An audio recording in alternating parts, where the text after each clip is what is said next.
Narrative देश के अंदर फैलाएंगे तो बहुत ही दुखदायी है। BJP, of course, has hit back at the Congress with some evidence presented by Sudhanshu Trivedi, member of Parliament of the party.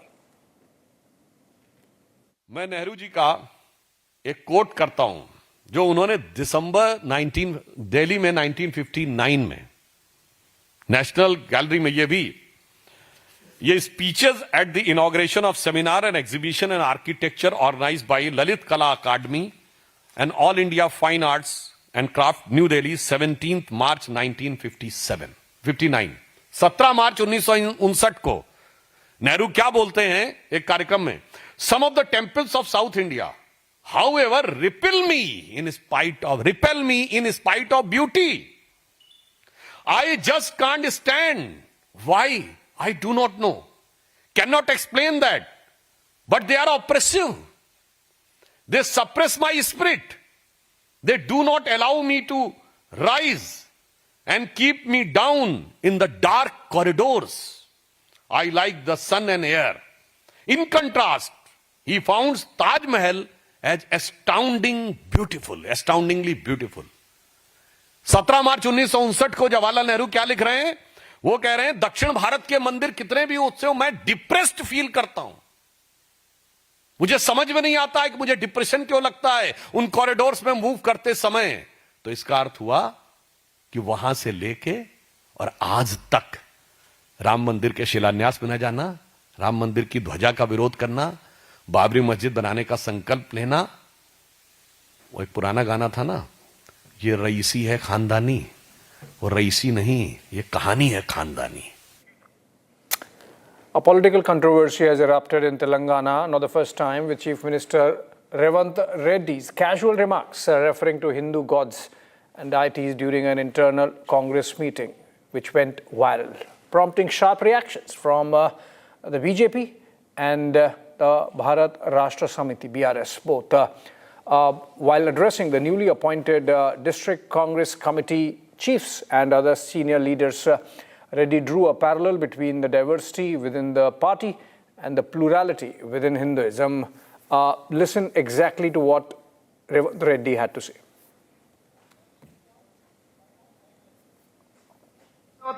ఎంతమంది దేవుళ్ళు 3 కోట్లుండ్రా ఎందుకున్నాయి? పెళ్లి చేసుకోవడానికి హనుమంతుడు ఉన్నాడు, 2 పెళ్లిళ్ళు చేసుకునేటోనికి ఇంకొక ఆయన దేవుడు ఉన్నాడు, మందు తాగేటోళ్ళకి ఓ దేవుడు ఉన్నాడు, ఎల్లమ్మ పోషమ్మ మైసమ్మ కళ్ళు కొయ్యాలి కోడి కొయ్యాలి అనేటోళ్ళకు పప్పన్నం తినేటోళ్ళకు కూడా దేవుడు ఉండు. అవునా? అన్ని రకాల దేవుళ్ళు ఉన్నారు. హిందువులలో ఎన్ని దేవతలు ఉండ్రు? ఎంతమంది దేవుళ్ళు? 3 కోట్లుండ్రా ఎందుకున్నాయి? పెళ్లి చేసుకోవడానికి హనుమంతుడు ఉన్నాడు, 2 పెళ్లిళ్ళు చేసుకునేటోనికి ఇంకొక ఆయన దేవుడు ఉన్నాడు, మందు తాగేటోళ్ళకి ఓ దేవుడు ఉన్నాడు, ఎల్లమ్మ పోషమ్మ మైసమ్మ కళ్ళు కొయ్యాలి కోడి కొయ్యాలి అనేటోళ్ళకు పప్పన్నం తినేటోళ్ళకు కూడా దేవుడు ఉండు. అవునా? అన్ని రకాల దేవుళ్ళు ఉన్నారు.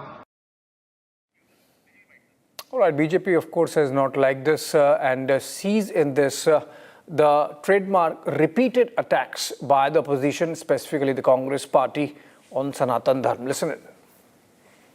तेलंगाना के मुख्यमंत्री श्री रेवंत रेड्डी ने जिस प्रकार से हिंदू देवी देवताओं के बारे में अपमानजनक, अवांछनीय कमेंट किए हैं, उसे किसी भी कीमत पर बर्दाश्त नहीं किया जा सकता।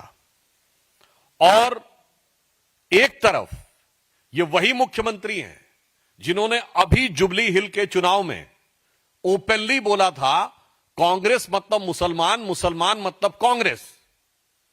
आपको पूरा तहे दिल से मुस्लिम समाज के साथ जाइए, कोई समस्या नहीं है। आप हम सफर, हम प्याला, हम निवाला, हम राज हो जाइए, हमें कोई समस्या नहीं है। मगर हिंदू धर्म के देवी देवताओं को गाली देंगे तो यह बर्दाश्त करने योग्य नहीं है। देखिए, मौलाना मदनी हो या कांग्रेस पार्टी हो, दोनों के स्वर आज एक नजर आ रहे हैं। मैं तो धिक्कार शब्द से शुरू करूंगा कांग्रेस के लिए कि जिस प्रकार के शब्दों का प्रयोग तेलंगाना के मुख्यमंत्री कांग्रेस के एटीएम रेवंत रेड्डी जी ने कहा है आज हिंदू देवी देवताओं के लिए, ये न केवल आपत्तिजनक है, ये घृणक है। यह कांग्रेस पार्टी के मनसा के अंदर किस प्रकार से हिंदुओं के खिलाफ एक जहर भरा हुआ है वो दर्शाता है। रेवंत रेड्डी कहते हैं अपने एक डिस्ट्रिक्ट कोऑर्डिनेशन कमेटी की मीटिंग में कि यदि भगवानों के बीच ही कंसेंसस नहीं है तो हमारे बीच में कंसेंसस कैसे हो सकता है, हम कैसे कंसेंसस बना सकते हैं। यह हिंदू धर्म क्या है?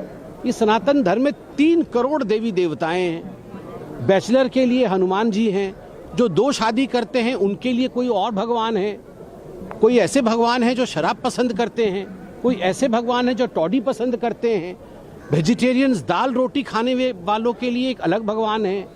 ये किस प्रकार की भाषा है रेवंत रेड्डी जी? यह जो आप ट्यूशन क्लास से सोनिया गांधी जी से और राहुल गांधी से सीख के आ रहे हैं कि जाइए और हनुमान जी, मां दुर्गा, शिव जी और विष्णु जी के खिलाफ बोलिए, आपको अभी भी समझ नहीं आया? सुदर्शन चक्र चला है कांग्रेस पार्टी के ऊपर, छिन्न विच्छिन्न होकर पड़े हुए हैं, किसी भी राज्य में जीत नहीं हो रही है। जनता जनार्दन त्रिशूल चला रही है आपके ऊपर और कांग्रेस की लंका को ध्वस्त कर दिया है हनुमान जी ने। फिर भी हनुमान जी, शिव जी और विष्णु जी के खिलाफ ये जो आप जहर उगल रहे हैं रेवंत रेड्डी जी, इसका खामियाजा कांग्रेस पार्टी को भुगतना पड़ेगा। देखिए, कांग्रेस पार्टी एक मुहिम चला रखा है हिंदुओं के खिलाफ, और जो भी इस तरह की बात बोलेगा ना वो भारत के संविधान में भरोसा रखता हो, ना वो भारत की संस्कृति से वास्ता रखता हो, वो कहीं न कहीं उसका इमोशन आक्रांताओं से, मुगल आक्रांताओं से जुड़ा रहा हो, वही व्यक्ति ऐसा बोल सकता है। पहले भी कहा था कि कांग्रेस मुस्लिम जिनकी आप बात कर रहे हैं, रेवंत रेड्डी के बयान की बात कर रहे हैं। रेवंत रेड्डी पहले भी ये बयान दे चुके हैं, Congress is Muslim, Muslim is Congress. हाँ, तो डिक्लेयर करा दे कांग्रेस पार्टी को मुस्लिम लीग कांग्रेस पार्टी। सर, मौलाना मदनी का कहना है कि स्कूलों में जिहाद पढ़ाना चाहिए। मौलाना मदनी को किसी इस्लामिक कंट्री में जाके एक अच्छे स्पीकर के रूप में उनको भेज दिया जाए। भारत में ऐसे लोगों की जरूरत नहीं है, ये विभेद पैदा करते हैं, हिंदुओं को गाली देने का काम करते हैं, और जिहाद का यहाँ कोई जगह नहीं है। जो जिहाद की बात करे उसको कानून के शिकंजों में बंद कर देनी चाहिए। नहीं, ये लोगों को हिंदू का अपमान, हिंदू आस्था का अपमान कांग्रेस को और कांग्रेस की जो फ्रेंडली पार्टी है वो एक हैबिट बन गया है। जब भी देखो, कर्नाटक में देखो, केरल में, अभी तेलंगाना में। All right, moving down south to Bengaluru and Karnataka, where news coming in from Mandya, in fact, that a group of Hindu devotees, part of the Hanuma Sankirtana yatra, they were halted by police with local residents distributing fruits and buttermilk to devotees along the 4-kilometer route. And the police had to intervene because some of them were seen going towards a mosque at the Ganjam Road area. These are pictures coming in from there, and this seems like the yatra has turned into a protest because the police has stopped them from moving towards the mosque area, and the devotees are now... Okay, we have Abhishek joining us live from Bengaluru on this. Abhishek, can you unspool the story for us? What's this Sankirtan Yatra? What group is this? And why should they be wanting to go into a mosque? They can just use the road and go their way. Abhishek, the Sankirtana Yatra was organized by Hindu Janajagrati Vedike from Nimishamba temple, which is located in Srirangapatna, and it ended up at Sri Ranganatha Swami temple, which is also located in Srirangapatna. The rally, the primary purpose of the rally was to make sure that the Hindus get back the temple which was destroyed by Tipu Sultan when he was ruling over this province. It is believed that Jamia Masjid, which is located in Srirangapatna, now was destroyed, was previously Hanuman temple, which was destroyed during Tipu Sultan, and after which he got the mosque constructed. Now, for the last 11 years, the Hindu Janajagrati Samiti and Hanuma Maladharis are taking the procession every year on Hanuma Jayanti to mark the location, to spread the awareness that this location, this masjid was previously a temple and this belongs to the Hindus. At this point of time, a procession for around 3.5 to 4 kilometers, which starts at Nimishamba temple and which ends at Ranganatha Swami temple in Srirangapatna, takes the lane from almost inside the entire village, which also passes by the Jamia Masjid, and this is the exact location which is utmost sensitive at this point of time, because more than 1,500 policemen were deployed so that these Hanuman Maladharis don't just barge into the mosque to destroy it. Because the slogans that were being shouted by the Hanuman Maladharis was, "We will be destroying the mosque and the Hindu temple will be rebuilt again." And at this point of time, giving such a slogan right in front of the masjid where it is sensitive, the police wanted to take the situation into control, and that is why the Hanuman Maladharis weren't allowed to the mosque. However, it continued and concluded at Srirangapatna Sri Ranganatha Swami temple peacefully. Okay, Abhishek, stay with us. In fact, there is a breaking news development again coming from Karnataka, so I have to come back to you. There is a complaint against Bollywood actor Ranveer Singh for allegedly making derogatory remarks on Deva, and the complaint has been lodged against him by advocate Prashant Methal, and this is at the High Grounds police station in Bengaluru, from where Abhishek is reporting. And in the complainant has alleged that the actor made derogatory remarks about the Ullalathi Deva during the International Film Festival of India in Goa. And this happened on November 28. Abhishek, can you tell us what's this latest complaint about against Ranveer Singh?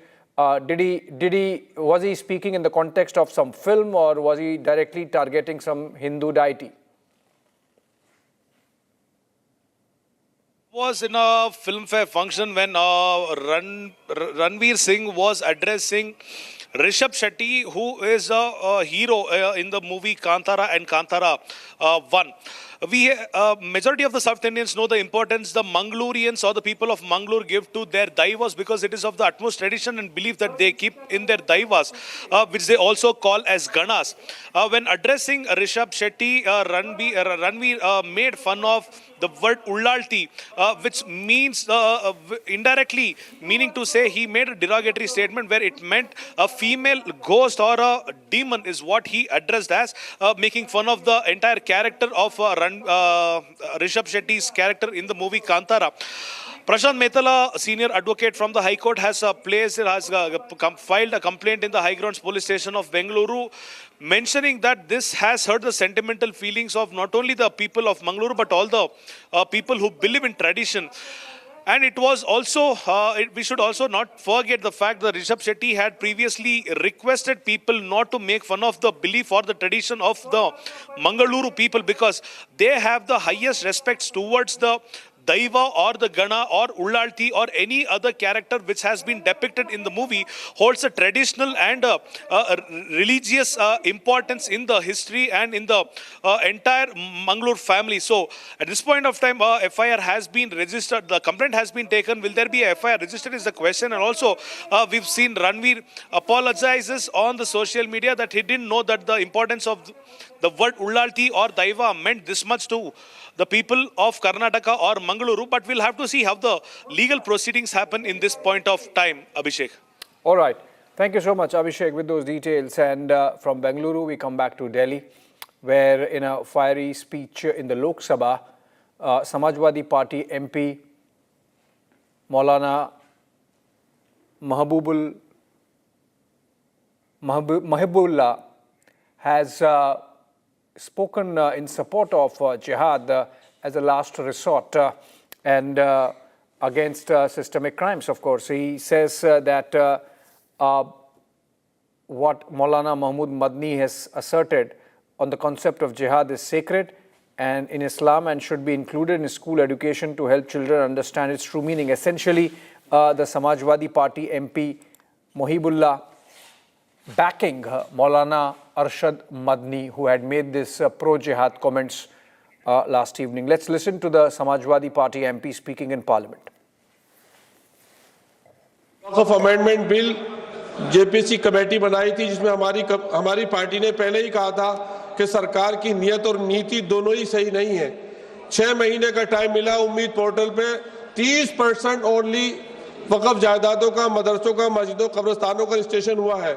उस पर भी server down चल रहा है और वो date खत्म हो गई है। 70% वक्फ जायदादों का रजिस्ट्रेशन नहीं हुआ है। ऐसा लगता है कि आर्टिकल 25 और 26 को खत्म कर दिया गया है और मुसलमानों की जिंदगी हमारे प्यारे वतन में ही तंग कर दी गई है, जिसकी वजह से माननीय स्पीकर साहिबा, वो लोग जिनके पुरखों ने आजादी की लड़ाई लड़ी थी, मौलाना अरशद मदनी, वो कह रहे हैं कि जुल्म और नाइंसाफी के खिलाफ लड़ना शायद हमें दोबारा लड़ना पड़ेगा और जिहाद करना पड़ेगा। आखिर कब तक मुसलमानों को इस तरह से दबाया जाता रहेगा मुल्क में? मैडम, एक जुल्म की एक बर्दाश्त होती है और जब बर्दाश्त खत्म हो जाती है तो जुल्म। धन्यवाद। Rakshita is joining us live from outside the parliament on this. Rakshita, very provocative comments being made there by the Samajwadi Party MP on the floor of the House. Have you elicited some reactions coming in from the BJP, and how does the Samajwadi Party officially sees this? Well, it's a political slugfest, and the BJP has sharply criticized what the Samajwadi Party MP has said. In fact, the BJP says that this is a direct attack, a very open and direct attack on the values of the Constitution that is by B.R. Ambedkar, or that is based on the Ambedkar principles. The BJP MP and BJP MPs, of course, condemn it, and spokesperson Shahzad Poonawalla also has said that he is openly backing zulm hoga to jihad hoga narrative of Madni of the Jamaat Ulema Hind, who just made these remarks over the weekend that had in fact triggered an uproar. And the same thing now has been echoed while he was lamenting what has been happening after Waqf. Now he has cited that there was a suppression of Muslims in the country. That is what Nadvi, the SP MP, has said. And BJP has said that this is something that has been cleared. It's an act, it's a law that has been passed in both houses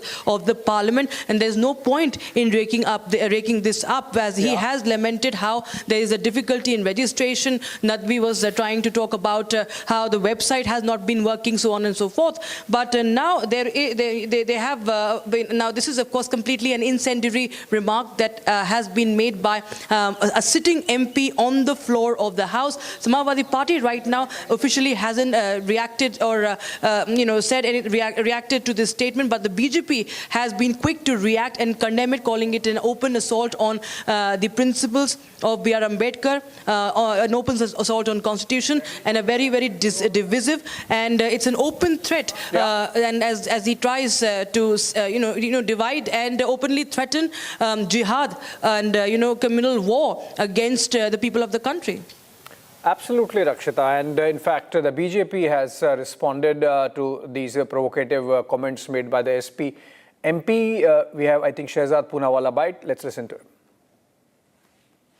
Agenda is clear as daylight. Samajwadi Party MP Mr. Nadvi gets up in Parliament, supports Madani's statements and says that insaf nahi milega to jihad karna padega. He's justifying jihad.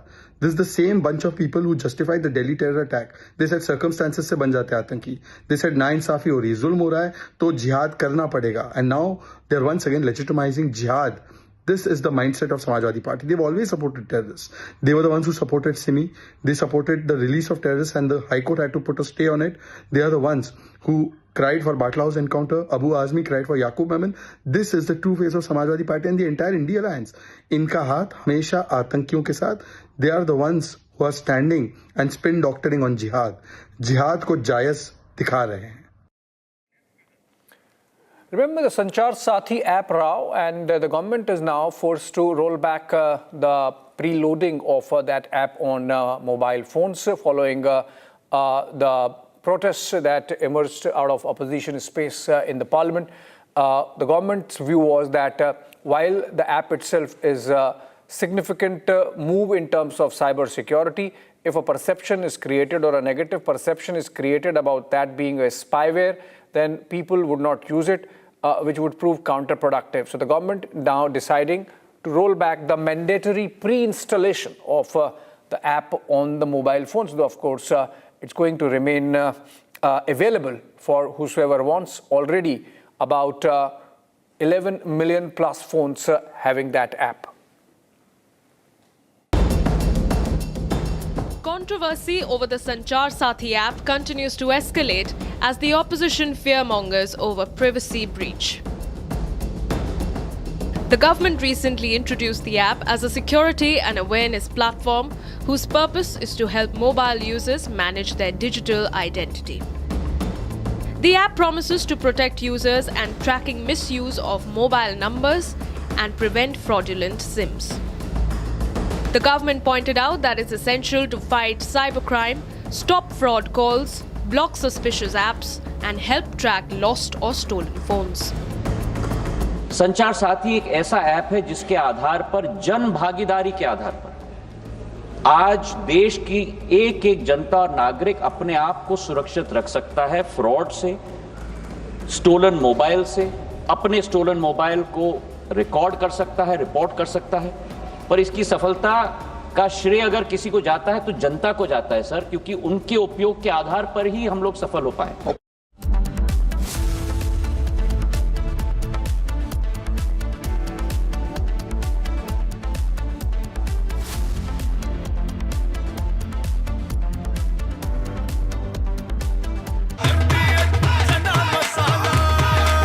अब छोलिया हो या लोबिया, सफेद चने या काले चने, सब कुछ मजेदार बने। केसरिया से मन जोगी हुआ रे, दिल झूमे देखो मतवारा हुआ रे। केसरिया से मन जोगी हुआ। हर पल मनाओ केसरी त्योहार। विमल, बोलो जुबान केसरी। थोड़े में ज्यादा स्वाद, यही तो है इसकी खास बात। वाओ मामा, क्या स्वाद है। अरे मेरे राजा। The Indian Army has rarely spoken so loudly without uttering a word. And in exercise Ram Prahar, it delivered perhaps its clearest message from the Western Front in recent years, not through speeches or press conferences, but through a powerful demonstration of what it can actually do on the battlefield. What happened in the deserts and plains under Kharga Corp was not just another military exercise, but a carefully planned signal about capability and intent along our border with Pakistan. The numbers tell part of the story, with over 20,000 soldiers organized into battle groups that can fight independently, suggesting that the army is moving away from old defensive tactics toward a more aggressive approach that can strike on multiple fronts at once. This is not the army that waits behind borders anymore, but one that is ready to take the fight into enemy territory if provoked. The scenario itself, a cross-border of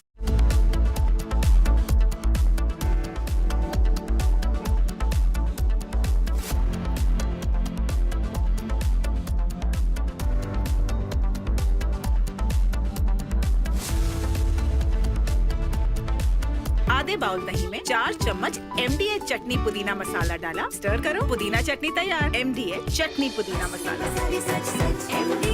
MDH।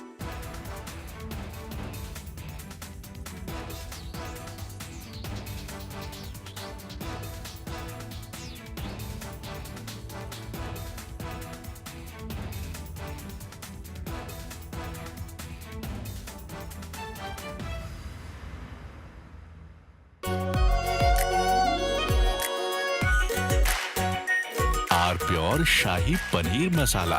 Delicious, healthy, every day. The Indian Army has rarely spoken so loudly without uttering a word. And in exercise Ram Prahar, it delivered perhaps its clearest message from the Western Front in recent years. From the hallowed chambers of the Supreme Court of India, the law roars louder, real, fearless, historic. The first Buddhist Chief Justice of India, former Chief Justice of India, Justice B.R. Gavai, unshaken in conviction. This weekend on the legal side of things, only on Republic TV.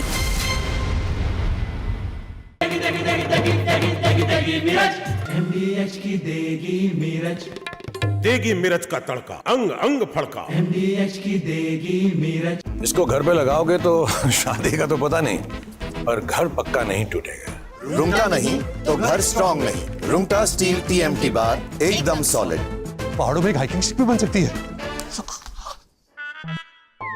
Are pure सूजी pasta उबालो मिलाओ और खाओ 8 minute में तैयार। क्या taste है सबका राजा R pure masala. The Indian Army has rarely spoken so loudly without uttering a word, and in exercise Ram Prahar, it delivered perhaps its clearest message from the Western Front in recent years, not through speeches or press conferences, but through a powerful demonstration of what it can actually do on the battlefield. What happened in the deserts and plains under Kharga Corp was not just another military exercise, but a carefully planned signal about capability and intent along our border with Pakistan.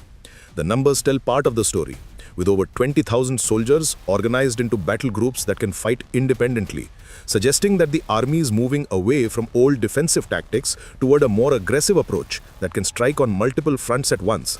This is not the army that waits behind borders anymore, but one that is India's most watched news network now partners with global giant Sputnik for the high-stake visit of President Vladimir Putin. All eyes on New Delhi as major defense deals and strategic agreements take center stage. Stay tuned for the fastest and the most accurate coverage of President Putin's India visit only on Republic TV.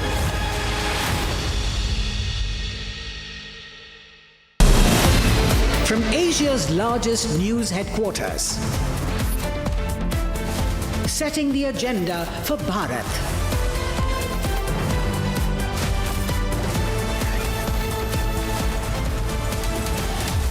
You're watching Republic.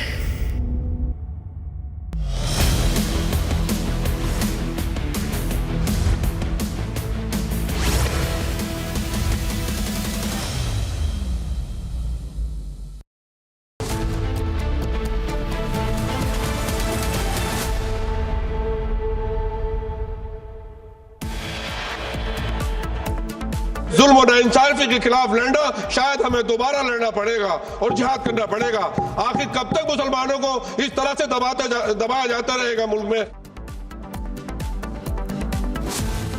Samajwadi Party parliamentarian Nadwi makes open jihad threat in parliament, says Muslims will be forced to do jihad on the Waqf issue.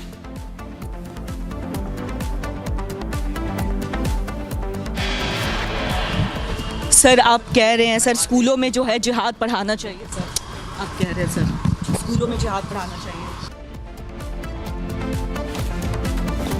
Madani's pitch to have jihad taught in schools. Another big controversy. Republic confronts the Jamiat Ulema-e-Hind chief. He goes silent.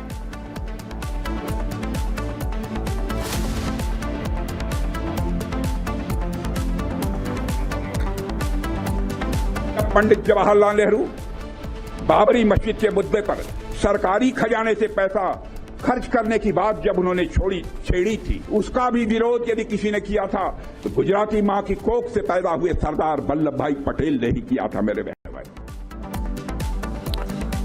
Rajnath Singh slams Jawaharlal Nehru, claims he wanted to use public funds to build Babri Masjid. Congress calls Rajnath's remarks a lie.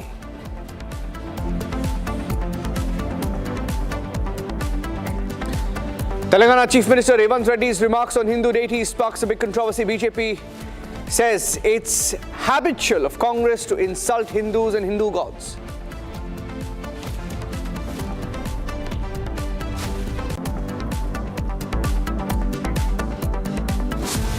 Speculation over Jharkhand Chief Minister's meeting with the Prime Minister. Congress calls key meeting in Jharkhand. Is it possible? Realignment possible in Jharkhand?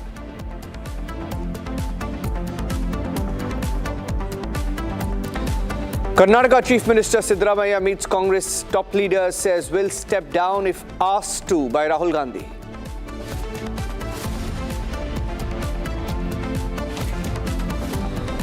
It's the most extensive coverage of the Modi-Putin meeting in Delhi.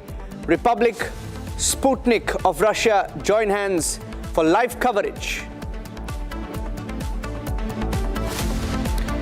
Rupee falling to a record low, crosses 90 against the dollar for the first time.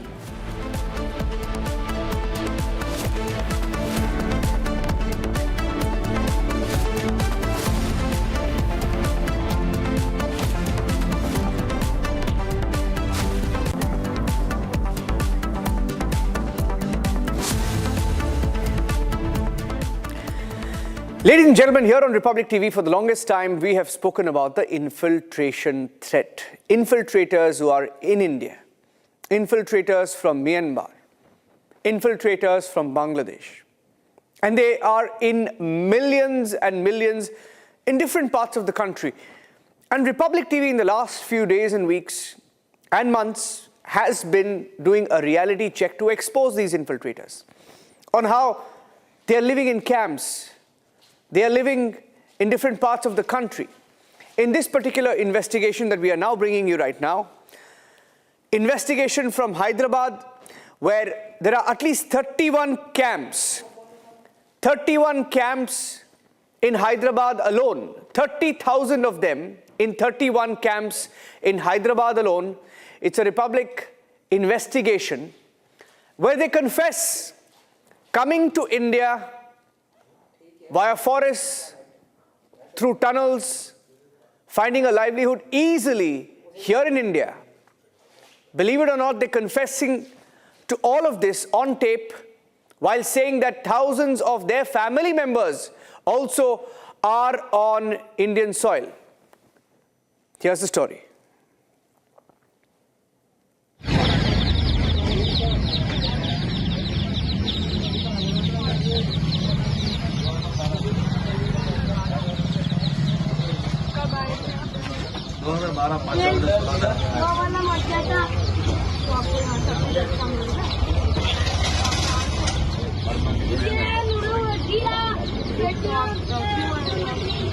देश में हाल बहुत बुरा है, मार दे रहा, वो कर सब चला दिए, कुछ भी नहीं होना, दफा हो जा रहा, कलमा छोड़ो यहाँ से चली जाओ, मुसलमान मिशन की ये नहीं रहती, मुझे दिख रहा है जला दे, जान से मार दिया, हजारों न्यूज़ में देख रहे हैं।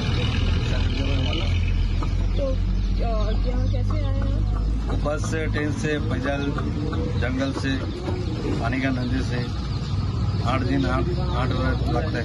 कितने लोग के साथ आए हैं? अपन कैसा भी नहीं, एक दो करके ऐसे चुपके दो रास्ता पे निकल जाना। आपका फैमिली के साथ आए क्या? नहीं, अलग अलग आए। कितने फैमिली मेंबर्स रहते हैं आपके यहाँ? बहुत है यहाँ पर, बहुत हजारों। नहीं, आपके फैमिली मेंबर्स कितने हैं यहाँ? मेरा 6 वाइफ और बच्चे। तो आपको यहाँ पे कैसे अल्हम्दुलिल्लाह, किसी को ना कोई लुसन करे, ना किसी को डिस्टर्ब करे, अपना मेहनत से अपन जी रहा हूँ। अच्छा, आप यहाँ आके रखा, तो आप क्या यहाँ पे कुछ सपोर्ट मिल रहा है गवर्नमेंट की? कुछ भी सपोर्ट तो नहीं, हमें कुछ तो बुरा नहीं है, ना कुछ परेशानी है। पुलिस वाला आ रहा जा रहा, कुछ तक करके चले आ रहे। साल में एक बार घंटे में ले लेता अपन को, लोकल सपोर्ट है कुछ पॉलिटिकली? नहीं, लोकल वाला क्या सपोर्ट देता है? अपना प्लाट लेके ऐसा किराया देके जुगड़े वाला क्या पड़े। आपका नाम?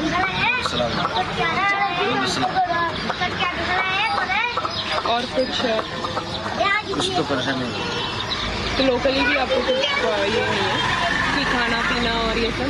नहीं, वो रमजान आके कोई बांटता, कोई इसका जकात अगर आए तो बांटता, नहीं तो मिलने वाले को मिले, नहीं मिलने वाले छोड़ गए, इसका लफड़ा झगड़ा उसका कोई फर्क नहीं।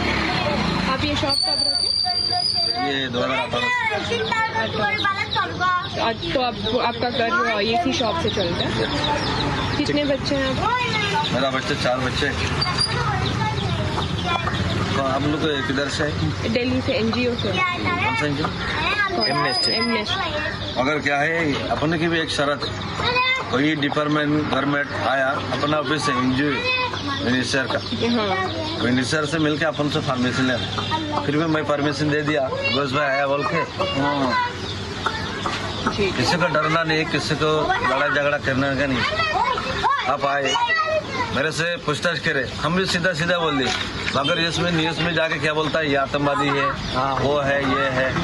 अपन यहाँ लड़ने का, झगड़ा करने का नहीं आया, या कब्जा करने का नहीं आया। अपना जब तो देश आजाद नहीं हुआ तब तो यहाँ रहना जीना है।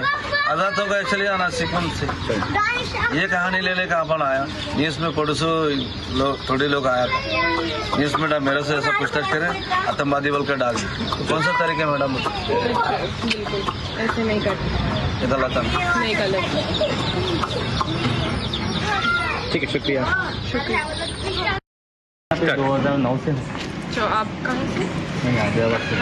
हाँ, तो आप यहाँ पे डॉक्टर इन सबको? हाँ, जनरल फिजिशियन हूँ मैं। मेरे पास पेशेंट्स आते हैं, हाँ। सर्दी बुखार बॉडी पेन, ये लोग को इचिंग ज़्यादा है। अच्छा। ये लोग कचरा और कूड़ा सुनते ना, हाँ। इचिंग ज़्यादा होती है। तो दवाई मेरे पास से लेते, आज दवाई लेते, कल परसों वो कचरा बेचते पैसे थे, पैसे का बहुत दिक्कत है।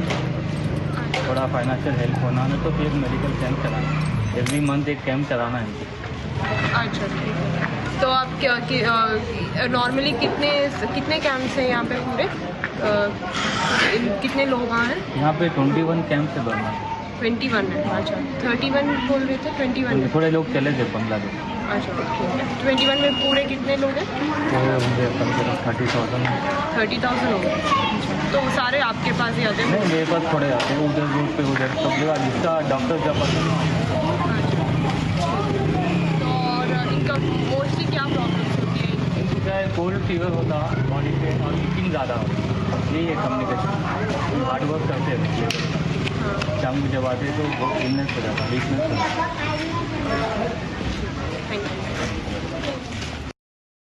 So 31,000, over 30,000 of them, 31 camps in Hyderabad's old city alone. Now this is an investigation. Our reporter Aishwarya was there inside the Rohingya camp in Hyderabad's old city, where they go on record, in fact, and confess that they came from Myanmar through Bangladesh. How many of them are still there, Aishwarya? If you can tell us a bit about what you saw when you went there. How many camps are there, first of all? How many infiltrators are there? And what kind of documents have they now been able to gather from officials there? What we are learning is that there were almost 31 camps, and each camp had almost more than 13 families, where there were more than 13 families in each camp, and there were also more than they were living there in those camps for more than a decade. While in their own voice, they have confessed that they have come via several modes of transport, be it train or be it via road or via trains. But then what we are also learning is that they have been living here more than a decade. All these camps have been living here for more than a decade. Most of them who came between 2012 and 14, what they said that they could not live in this city anymore, live in this country anymore, and that's why they had secretly tried to migrate here into the which is secretly migrate here and try to come into India and start a livelihood here. But that's what they confessed to us, and they are saying, they also said that they have started working, they have taking menial jobs, and it was only for the sake and they are waiting.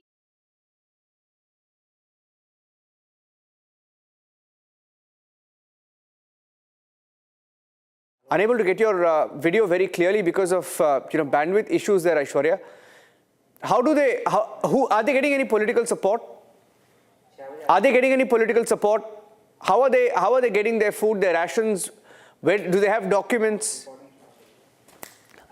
The compensation. All of them have the document of them being a migrant from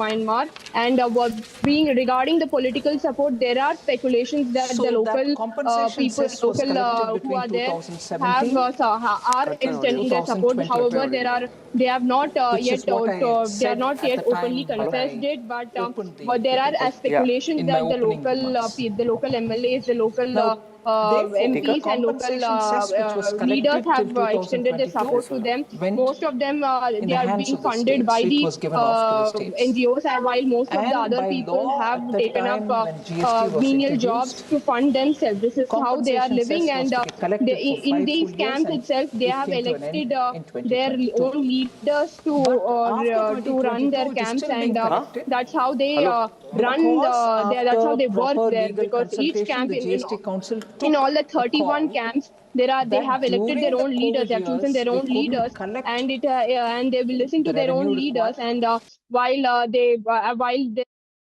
I'm not getting your video frame there. So what I'll do is I'll play out a report that you sent from inside the Rohingya camp. This is the Rohingya camp. There are 31 camps, by the way, ladies and gentlemen. 31 Rohingya camps in Hyderabad's old city alone, where the estimate of how many infiltrators are there, about 30,000 of them, and more. And more. I'm going to play that out now. Here's a report that Aishwarya sent from inside the Rohingya camp, one of the Rohingya camps. We are standing at camp number 1 here, where almost 41 families are residing. As we spoke here earlier, what they are saying is that they have come here for livelihood, and that almost 41 families are living here, and there are almost 31 camps in and around this particular area in Hyderabad. And this is the first camp that we are visiting. We can see that there are almost 41 families doing the daily work. Here doing their daily work, and there are several children, and they're saying that their husbands have gone out for work, and what we are learning that there are almost over 5,000 families living in this particular area of Hyderabad in a span of over 31 camps. So what they're saying is that they have come from Burma. They have come here in search of livelihood. This is the camp, another camp that we are visiting here in the same areas. Their primary occupation is the ginger selling, as we could see here. This is what they do, and there are almost 13 families living here is what we are learning. Their kids and they sell ginger is what we are learning here for their livelihood. It is one of the many camps that I've been visiting that we are showing to our viewers in Hyderabad. This is the camp, another camp that we are visiting here in the same areas. Their primary occupation is the ginger selling, as we could see here. This is what they do, and there are almost 13 families living here is what we are learning. Their kids and they sell ginger is what we are learning here for their livelihood. It is one of the many camps that I've been visiting that we are showing to our viewers in Hyderabad. Government has done a U-turn, ladies and gentlemen. They've buckled to pressure on the Sanchar Sathi app. They've rolled back the clause where mobile manufacturers had to preload the Sanchar Sathi app on the phone. Now, that was a controversial mandate that was given to mobile manufacturers. And some reports suggested that companies like Apple had opposed the move of the government to preload some of the apps to phones that were sold in India. And today the government has rolled back that clause, giving out further details. Here's a full story. Here's what the minister said and how the stories played out in the last 24 to 36 hours. Controversy over the Sanchar Sathi app continues to escalate as the opposition fearmongers over privacy breach. The government recently introduced the app as a security and awareness platform whose purpose is to help mobile users manage their digital identity. The app promises to protect users and tracking misuse of mobile numbers and prevent fraudulent SIMs. The government pointed out that it's essential to fight cybercrime, stop fraud calls, block suspicious apps, and help track lost or stolen phones. संचार साथी एक ऐसा app है जिसके आधार पर जन भागीदारी के आधार पर आज देश की एक जनता और नागरिक अपने आप को सुरक्षित रख सकता है फ्रॉड से, स्टोलन मोबाइल से, अपने स्टोलन मोबाइल को रिकॉर्ड कर सकता है, रिपोर्ट कर सकता है, पर इसकी सफलता का श्रेय अगर किसी को जाता है तो जनता को जाता है सर, क्योंकि उनके उपयोग के आधार पर ही हम लोग सफल हो पाए। अपोजिशन ये जो इशू ढूंढ करके लाने का आवश्यकता नहीं है। विंटर सेशन पार्लियामेंट में बिजनेस तय किया गया है, बहुत सारा मुद्दे हैं और कई मुद्दे जो अपोजिशन ने भी उठाया है, उस पर हम बातचीत करके आगे क्या करना है इस पर विचार करेंगे। नए नए मुद्दे ढूंढ करके पार्लियामेंट को डिस्टर्ब करने के लिए बहाना बनाने का कोई आवश्यकता नहीं है। हर मुद्दे अपने जगह में इम्पोर्टेंट है, लेकिन मुद्दे को आप हथियार बना करके पार्लियामेंट को स्टॉल करेंगे, ये तो ठीक नहीं है। But the opposition is still pressing on the security concerns, where today the Congress asked for a formal discussion in the upper house. In a notice to Parliament, Congress stated some of the privacy and security concerns linked to the directive. पहली बात तो आपने आदेश में लिखा है कि ये delete नहीं हो सकती, पर मान लीजिए कि डिलीट हो सकती है, तो भैया फिर आप अपलोड क्यों कर रहे हो? जबरदस्ती अपलोड क्यों कर रहे हो? अगर किसी को वो डाउनलोड करनी होगी तो वो ऐप स्टोर पर जाकर डाउनलोड कर सकता है। आप जबरदस्ती अपलोड करके फिर ये कहोगे कि अब ये डिलीट हो सकती है। इतनी देर में अगर फोन का सारा डेटा चुरा लिया गया तो क्या मंत्री जिम्मेवारी लेंगे? बगैर अनुमति के ये अनिवार्य ऐप हिंदुस्तान के नागरिकों के सेल फोन पर जबरदस्ती अपलोड कैसे की जा सकती है? कौन से कानून के तहत ये किया जा रहा है? क्या कोई साइबर सिक्योरिटी ऑडिट किया गया? क्या स्टेक होल्डर से कोई चर्चा हुई? जवाब नहीं में है। इसलिए ये मामला आज सदन में मैंने उठाकर सरकार से जवाबदेही देने की बात कही। Speaking on the concerns, the party said that government must clarify the legal authority for mandating the app. With threats of digital fraud looming, the government has asserted confidence on the use of the app. The question is, why is the opposition spooked by an app that keeps fraud in check?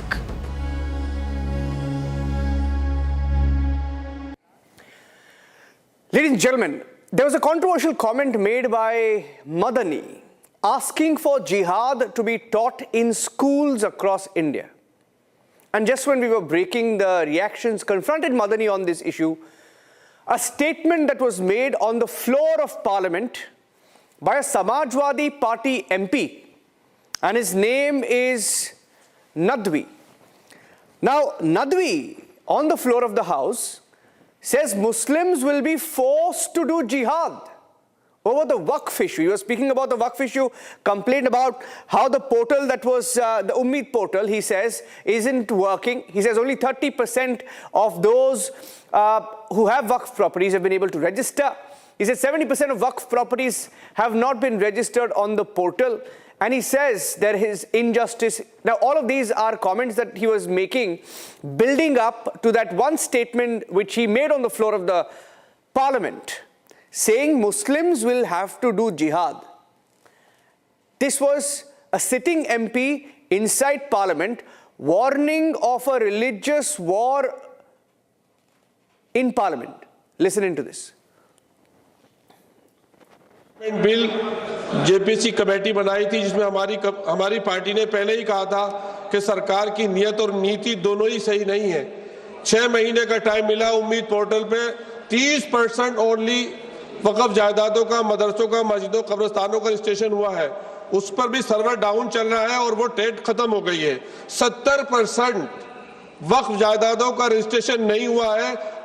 ऐसा लगता है कि article 25 और 26 को खत्म कर दिया गया है और मुसलमानों की जिंदगी हमारे प्यारे वतन में ही तंग कर दी गई है, जिसकी वजह से माननीय स्पीकर साहिबा, वो लोग जिनके पुरखों ने आजादी की लड़ाई लड़ी थी, मौलाना अरशद मदनी, वो कह रहे हैं कि जुल्म और नाइंसाफी के खिलाफ लड़ना शायद हमें दोबारा लड़ना पड़ेगा और जिहाद करना पड़ेगा। आखिर कब तक मुसलमानों को इस तरह से दबाया जाता रहेगा मुल्क में? मैडम, एक जुल्म की एक बर्दाश्त होती है और जब बर्दाश्त खत्म हो जाती है तो जुल्म। धन्यवाद। Rakshita joining me live. Rakshita, Madani makes a statement, says jihad should be taught in schools, and then a sitting MP says Muslims will do jihad. Now, all of these comments have followed a pattern in the last few days, and it's playing out in Parliament. What kind of responses are you getting? Well, yes, the word jihad, it seems, is the favorite one for Madni. What we've seen in the recent days, he is reiterating and justifying jihad. And more endorsement is coming from the Samajwadi Party MP, the sitting MP on the floor of the House, making an open threat for waging religious war against the state, and also talking about Waqf. He begins by talking about Waqf, and then he goes on to talk about so-called persecution of Muslims. Now, the reactions that are coming in from the BJP, they're saying that it's an open threat, and it's a direct assault on the constitution, the principles, the very principles of B.R. Ambedkar, that those have been threatened by what Nadvi has said. And remember, this is the same Samajwadi Party MP who had drawn a lot of flack from the Muslim community itself. He had drawn a lot of criticism from Barelvi also, and they had called for his removal from the post of an imam from a mosque, as he had convened namaz here at inside the parliament. Now, that is something that he has been in the news for the wrong reasons many a times, and now he has made this open threat, a very, very divisive, and in fact this is more than divisive. This is justifying violence, religious extremism, and that is what the BJP is sharply criticizing, saying that in both houses of the parliament, the Waqf Act has been passed. It's a lawful process that has been carried out, and it is unjust to cast aspersions on that as well, to cast doubts on that. There's no need for raking doubts up once again in the floor of the House. And of course, Niranjan, as you said, that he could be talking about Waqf, and he can raise concerns if he wants to. But openly, threatening war against the state is something that is completely incendiary.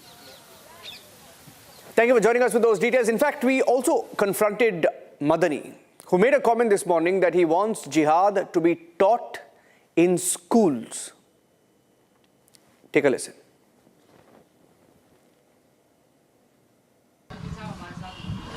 Sir, आप कह रहे हैं sir स्कूलों में जो है जिहाद पढ़ाना चाहिए। सर, आप कह रहे हैं सर स्कूलों में जिहाद पढ़ाना चाहिए।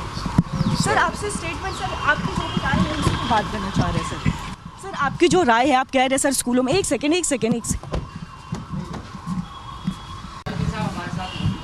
सर, आप कह रहे हैं सर स्कूलों में जो है जिहाद पढ़ाना चाहिए। सर, आप कह रहे हैं सर स्कूलों में जिहाद पढ़ाना चाहिए। सर आपसे स्टेटमेंट, सर आपकी जो राय है उसी की बात करना चाह रहे हैं।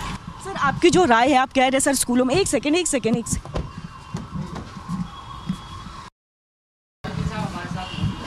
सर, आप कह रहे हैं सर स्कूलों में जो है जिहाद पढ़ाना चाहिए। सर, आप कह रहे हैं सर स्कूलों में जिहाद पढ़ाना चाहिए। सर आपसे स्टेटमेंट, सर आपकी जो राय है उसी की बात करना चाह रहे हैं। सर आपकी जो राय है, आप कह रहे हैं सर स्कूलों में, एक second Agenda is clear as daylight. Samajwadi Party MP Mr. Nadvi gets up in Parliament, supports Madani's statements and says that insaf nahi milega to jihad karna padega. He's justifying jihad. This is the same bunch of people who justified the Delhi terror attack. They said circumstances se ban jate atanki. They said nainsafi ho rahi, zulm ho raha hai, to jihad karna padega. And now they're once again legitimizing jihad. This is the mindset of Samajwadi Party. They've always supported terrorists. They were the ones who supported Simi. They supported the release of terrorists, and the High Court had to put a stay on it. They are the ones who cried for Batlau's encounter. Abu Azmi cried for Yaqub Memon. This is the true face of Samajwadi Party and the entire India Alliance. Inka haath hamesha aatankiyon ke saath. They are the ones who are standing and spin doctoring on jihad. Jihad ko jayaz dikha rahe hain. The India World Annual Conclave 2025, S. Jaishankar made a critical remark on India's youth. Here's the full statement. External Affairs Minister S. Jaishankar. So far, I have spoken about the mobility of people. But I also want to highlight that work can also be mobile. That, if the talent doesn't go out, the out comes to the talent. And we have actually seen this growth of what are called global capability centers in the last few years. I understand today that there are in this country about 1,700 global capability centers, which are about half, they constitute about half the global capability centers in the world. And these are centers where global business has found it more effective, more efficient really to send the business out and to utilize the talent in a different geography. And obviously, given the availability of the talent and the efficiency of it in India, we are a strong attractor of that. Again, there are estimates that about 2 million people are currently employed in global capability centers. And I think the rough revenue estimates which people put for global capability centers is somewhere between $65 to $75 billion currently a year. And looking ahead, I mean, certainly as we are moving to an era of AI, of higher skills, of advanced manufacturing, and also of, as I said, of social services of various kinds, we do anticipate a world which will put a greater premium on mobility. And we see ourselves, we are 1/6 of the world's population. But I think if you look in terms of the younger working age population, we would be somewhere between 1/6 and 1/4, would be closer to 1/4 actually of the global workforce of a certain demography.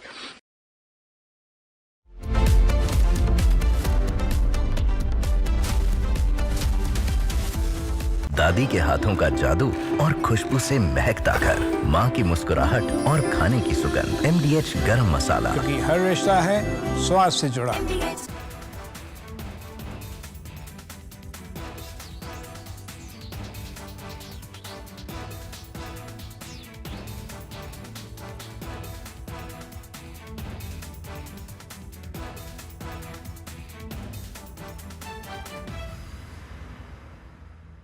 थोड़े में ज्यादा स्वाद, यही तो है इसकी खास बात। वाओ मामा, क्या स्वाद है? अरे मेरे राजा, The Indian Army has rarely spoken so loudly without uttering a word. And in exercise Ram Prahar, it delivered perhaps its clearest message from the Western Front in recent years, not through speeches or press conferences, but through a powerful demonstration of what it can actually do on the battlefield. What happened in the deserts and plains under Kharga Corp was not just another military exercise, but a carefully planned signal.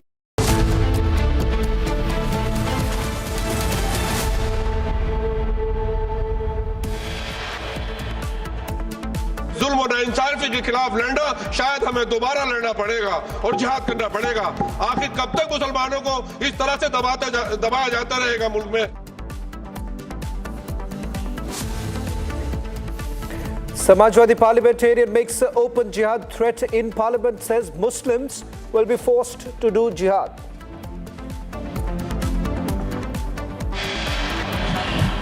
Sir आप कह रहे हैं sir स्कूलों में जो है जिहाद पढ़ाना चाहिए सर, आप कह रहे हैं सर स्कूलों में जिहाद पढ़ाना चाहिए. Massive controversy over Madani's pitch to have jihad taught in schools. Republic confronts Jamaat-e-Ulama-e-Hind chief.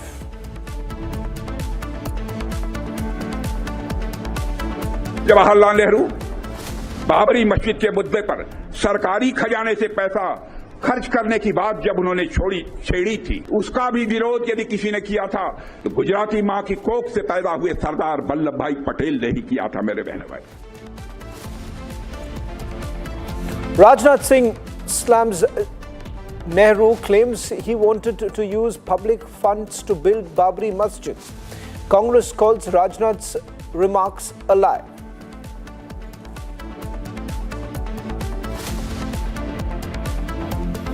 Telangana Chief Minister Revanth Reddy remarks on Hindu deities sparks a massive controversy. BJP calls out Congress's habitual insult of Hindu sentiments.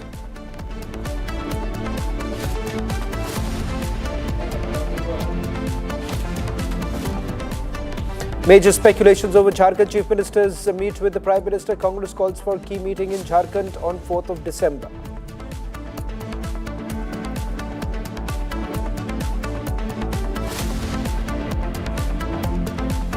Amid Karnataka power tussle, Siddaramaiah meets Congress High Command, says will step down if ordered by Rahul.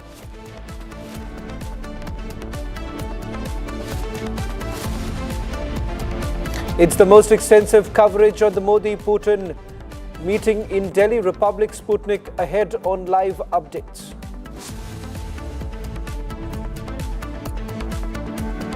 Rupee falls to record low, crosses 90 against the dollar.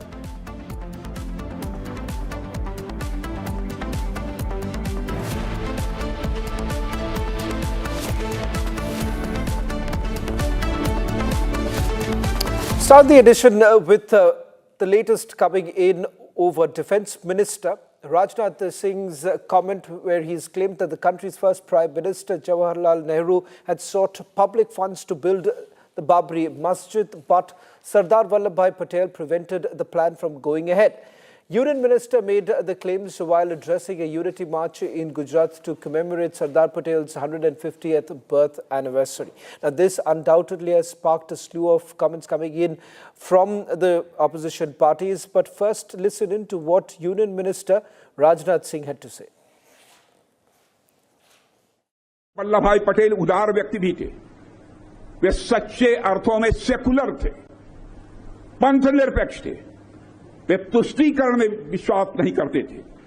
जब पंडित जवाहरलाल नेहरू बाबरी मस्जिद के मुद्दे पर सरकारी खजाने से पैसा खर्च करने की बात जब उन्होंने छेड़ी थी, सरकारी खजाने से पैसा खर्च करके बाबरी मस्जिद बनवाई जानी चाहिए, उसका भी विरोध यदि किसी ने किया था तो गुजराती मां की कोख से पैदा हुए सरदार वल्लभ भाई पटेल ने ही किया था। मेरे बहनों भाई, has now responded sharply to the comment that has been made by Raksha Mantri over Nehru using public funds for building or trying to rebuild the Babri Masjid. In fact, the masjid which was basically demolished, the 16th century Mughal mosque, they say that there was an attempt that was basically being made by Nehru to continue funding Babri Masjid. ये सब distraction है, असली मुद्दे हैं, बहुत महत्वपूर्ण मुद्दे हैं जिन पे चर्चा होनी चाहिए, जिन पे बात होनी चाहिए।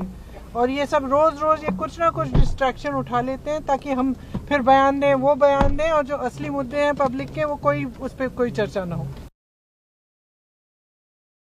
It's a complete lie by Rajnath Singh ji. We all know that Pandit Nehru and Sardar Patel had a cordial relationship, and Pandit Nehru's logic was very simple. Public money should not be spent on any kind of mosque, temple, churches or gurudwaras. It should be people's contribution. People should contribute and build their beliefs. This thing, not government money should be there. Rajnath Singh ji is stooping to this level. He is spreading a lie. I condemn this kind of lies from Rajnath Singh ji. सरकार के अंदर है, कोई दस्तावेज दे दें।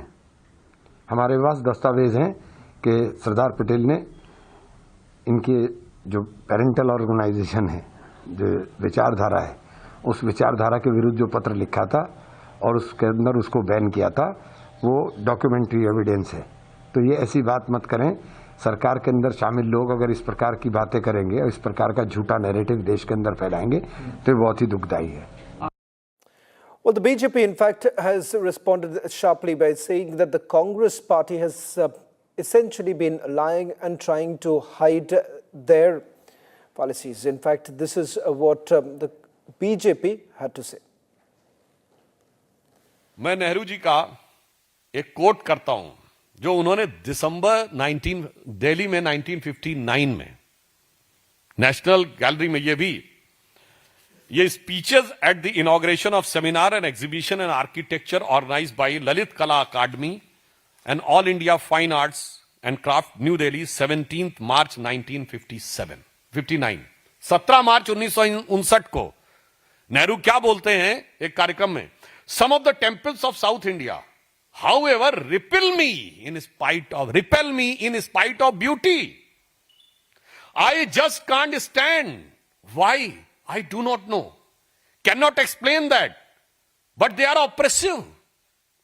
They suppress my spirit. They do not allow me to rise and keep me down in the dark corridors. I like the sun and air. In contrast, he found Taj Mahal as astoundingly beautiful. 17 March 1959 को जवाहरलाल नेहरू क्या लिख रहे हैं? वो कह रहे हैं दक्षिण भारत के मंदिर कितने भी ऊंचे हो, मैं डिप्रेस्ड फील करता हूं। मुझे समझ में नहीं आता है कि मुझे डिप्रेशन क्यों लगता है उन कॉरिडोर्स में मूव करते समय।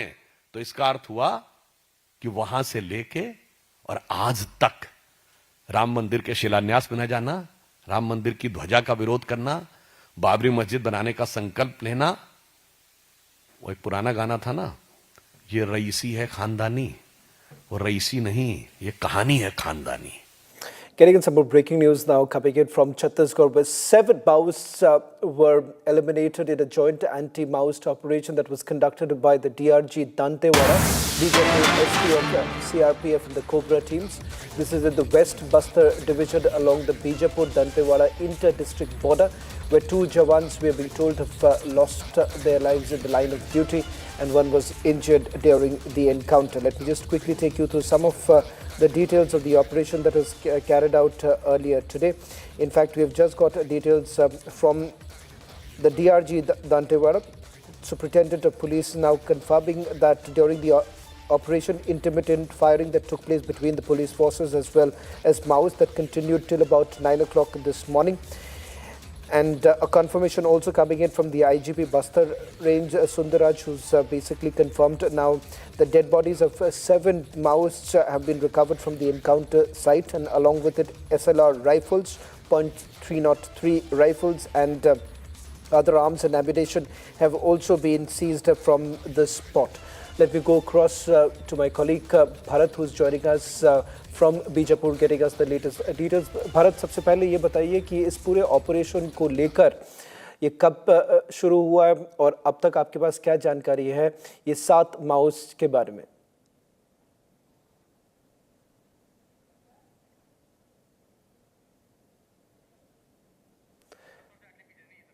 We'll try and reconnect with our Bijapur correspondent, getting us the latest details. We do have a confirmation that 7 Maoists have been neutralized here. As far as our Jawans are concerned, at least 2 Jawans, we are being told from the DRG Bijapur, they have also sustained injuries and first aid is basically being provided to them. This is part of a joint operation that was basically carried out by Dantewada Bijapur STF, the CRPF, Cobra teams and the DRG carrying out this entire joint operation. 7 Maoists have been eliminated is what we are being told. SLR rifles as well as .303 rifles have been recovered. In the last 7 days, remember this is the second big operation that has been carried out by the DRG. In fact, we have just got more visuals of those Jawans who have also sustained injuries. We'll try and go back to the story in a short while from now till the time we get in our Bijapur correspondent. We're getting in some more breaking news now coming in. This is with regards to Indigo Airlines, which has cancelled over 70 flights, including those from Bengaluru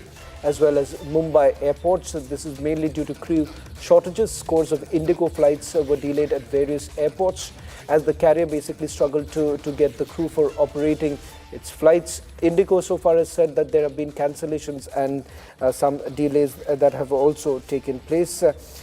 The details that we have with regards to the cancellation over 70 flights due to crew shortages, what we are being told. 38 Indigo flights have already been cancelled from Delhi airport today. Now, all that they've said is that this is because of technical issues and operational requirements. In fact, as far as crew shortages are concerned, what we are picking up is that this has basically happened after the new schedule that has essentially come in, and 35% of Indigo flights that were basically operated on time, that was on 2nd of December. Today, we are being told that multiple airports, including Delhi, Mumbai, Hyderabad and Bengaluru, have reported over 200 flight cancellations till about this afternoon itself.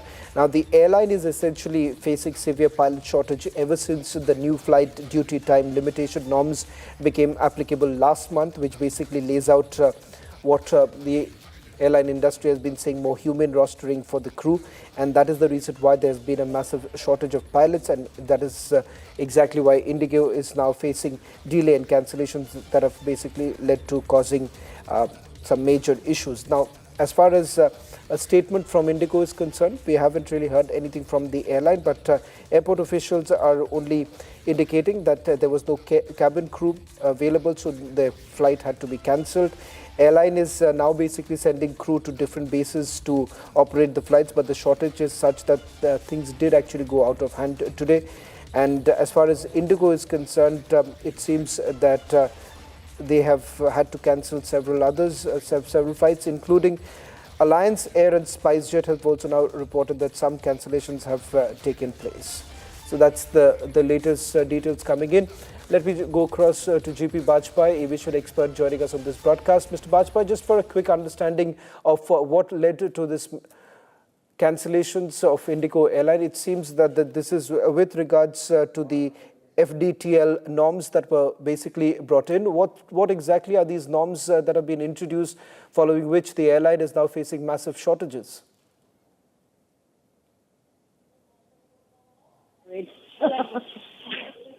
Mr. Bajpai, if you can hear me.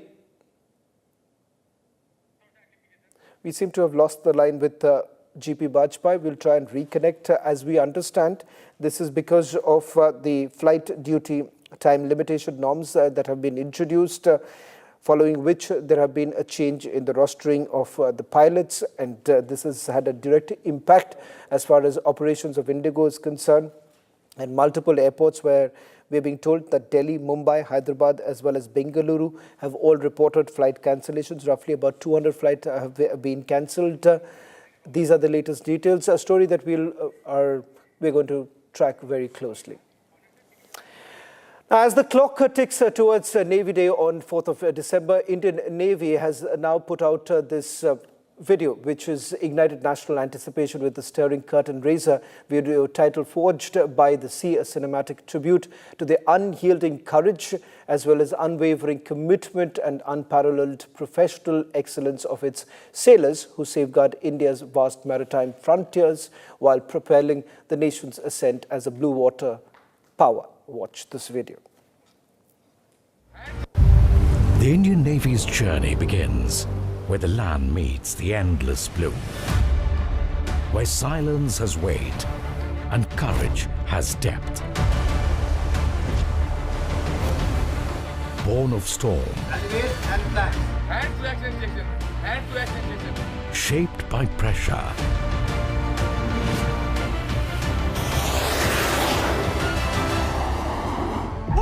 forged by the sea. This is a force that stays ready, always.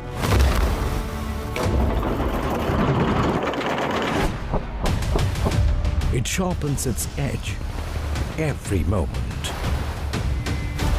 every wave tested, every horizon watched, every second ready. In the unseen depths, on the edge of the storm, they stand guard. The Navy's true power lies in its people. Men and women who carry the ocean in their resolve. And when the moment demands, their discipline becomes action. Their courage becomes command. This is the Indian Navy. Combat ready, cohesive, Atmanirbhar, safeguarding seas for a Viksit Samriddh Bharat.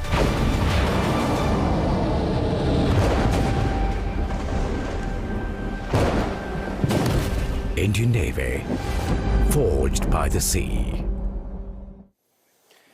Russian President Vladimir Putin will be visiting India on 4th or 5th of December to meet Prime Minister Narendra Modi. Now, one of the biggest outcomes of this visit will certainly be the final approval of a new military agreement that has been called as the Reciprocal Exchange of Logistics Agreement. This agreement will allow Indian warships as well as military aircraft to refuel, restock food and supplies, and also carry out small repairs at Russian ports and air bases. Here's a quick explainer. Russian President Putin is scheduled to undertake an official state visit to India. This will mark the 23rd India-Russia annual visit, a mechanism established in 2000 that alternates between the two capitals and has continued almost uninterrupted even during periods of global tension.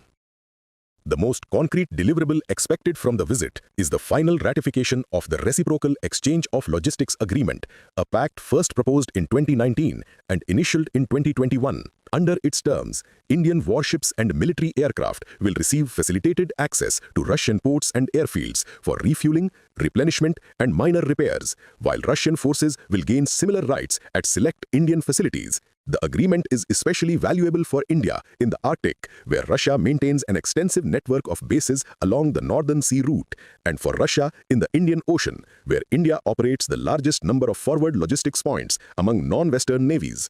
Unlike the more intrusive Logistics Exchange Memorandum of Agreement that India signed with the United States, RELOS is framed as a purely reciprocal arrangement without automatic basing rights or permanent foreign troop presence, which makes it politically easier to sell to the Indian Parliament and public. Beyond logistics, the two sides are expected to advance several major defense production programs that have been delayed by the Ukraine conflict and sanctions-related payment difficulties. India is seeking additional licensed production of the 11356 M-class guided missile frigates for its navy, with 2 ships already built in Russia and 4 more to be constructed at Goa shipyard with extensive Russian components. Progress is also anticipated on the joint manufacture of Ka-2260 light utility helicopters, where 60 units are to be assembled in India under the Make in India initiative, and on the long-pending acquisition of an additional batch of upgraded Mi-17V5 medium-lift helicopters. The BrahMos supersonic cruise missile, already in service with all the 3 Indian services and now being exported to countries such as the Philippines, is likely to see new orders for its extended range and air-launched variants.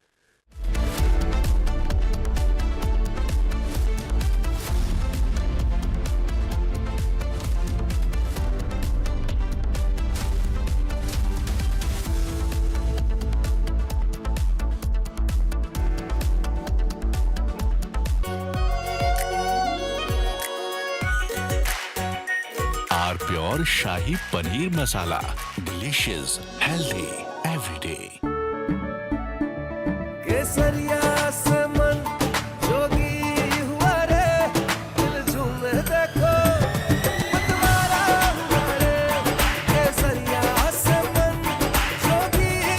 हर पल मनाओ केसरी त्योहार। विमल, बोलो जुबान Kesari.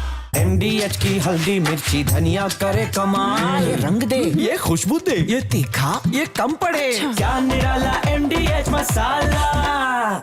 The Indian Army has rarely spoken so loudly without uttering a word. And in exercise Ram Prahar, it delivered perhaps its clearest message from the Western Front in recent years, not through speeches or press conferences, but through a powerful demonstration of what it can actually do on the battlefield. What happened in the deserts and plains under Kharga Corp was not just another military exercise, but a carefully planned signal about capability and intent along our border with Pakistan. The numbers tell part of the story, with over 20,000 soldiers organized into battle groups that can fight independently, suggesting that the army is moving away from old defensive tactics toward a more aggressive approach that can strike on multiple fronts at once. This is not the army that waits behind borders anymore, but one that is ready to take the fight into enemy territory if provoked. The scenario itself, a cross-border offensive in response to a Pakistani attack, makes clear that India is no longer content with merely defending its borders, but is prepared to hit back hard and fast. What makes Ram Prahar different from past exercises is how everything worked together like a well-oiled machine. Tanks like the T-90S Bhishma and upgraded T-72 with night vision capabilities worked alongside artillery guns like the K-9 Vajra and Pinaka rocket launchers that can hit targets 90 kilometers away. The army showed it could cross deep rivers under fire using special bridge-laying tanks that can set up a 20-meter bridge in less than 4 minutes while enemy guns are firing at them. Special forces were dropped at night from heights of 25,000 feet deep behind enemy lines, showing that Indian forces can strike anywhere, not just at the border.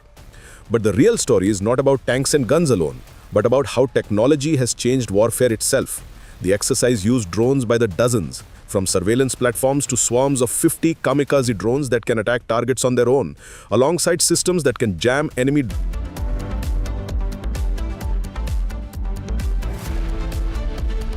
ये है secret recipe MDH का जीरा SIP जल जीरा मसाला। SIP SIP जीरा SIP MDH का जल जीरा सिप MDH का जल जीरा SIP.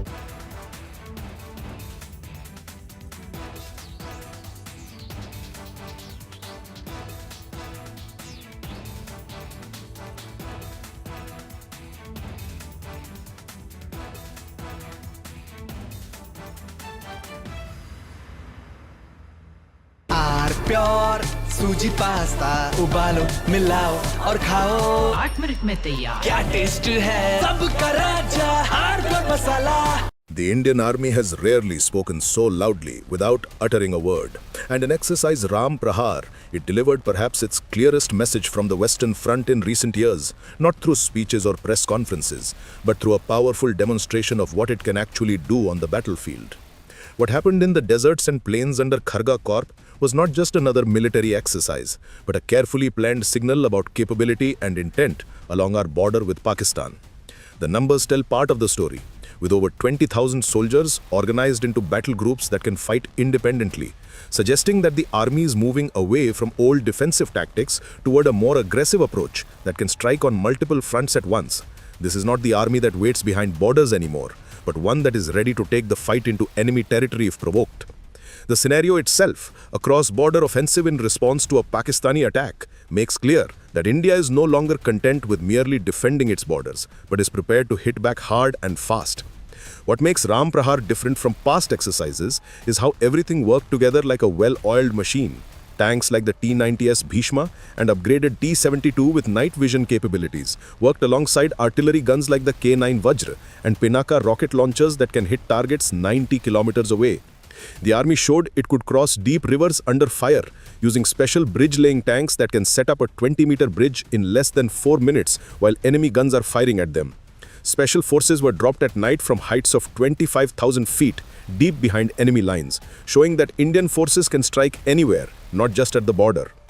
But the real story is not about tanks and guns alone, but about how technology has changed warfare itself.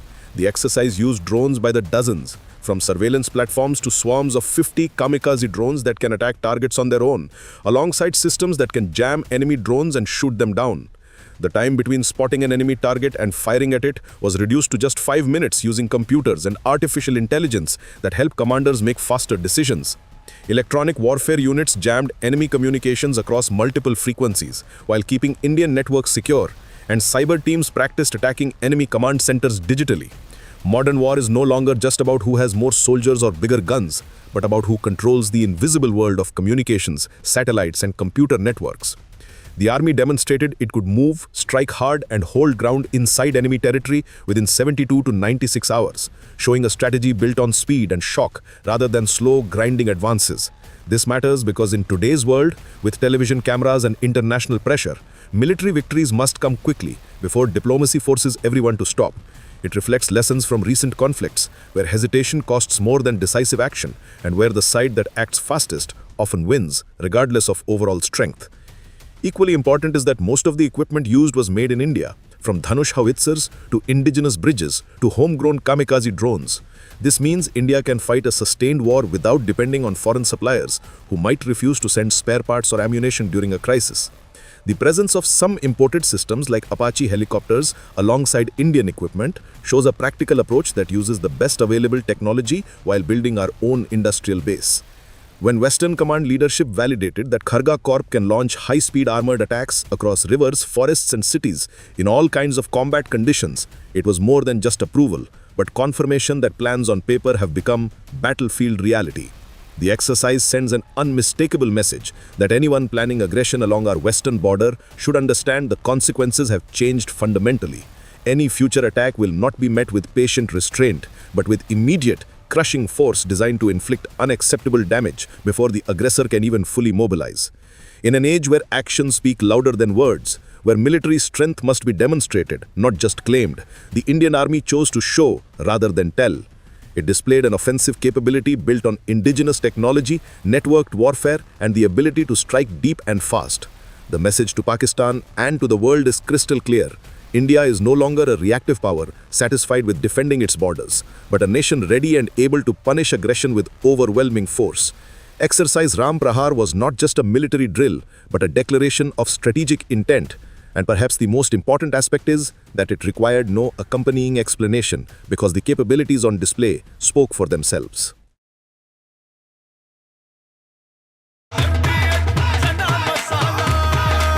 अब छोलिया हो या लोबिया, सफेद चने या काले चने, सब कुछ मजेदार बने। केसरिया से मन जोगी हुआ रे,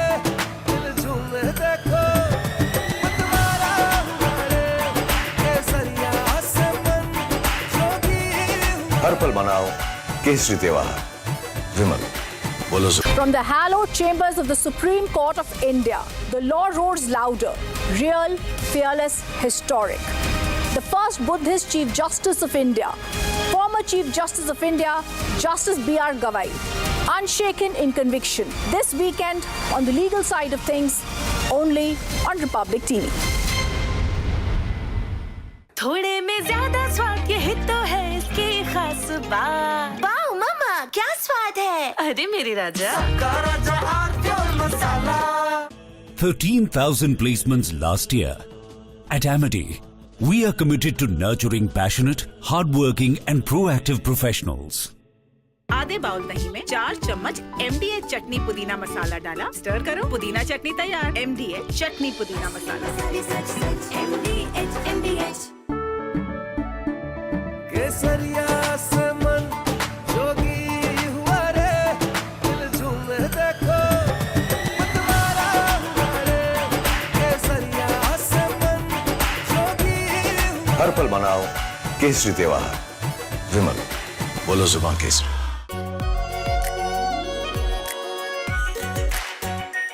are pure shahi paneer masala, delicious, healthy everyday.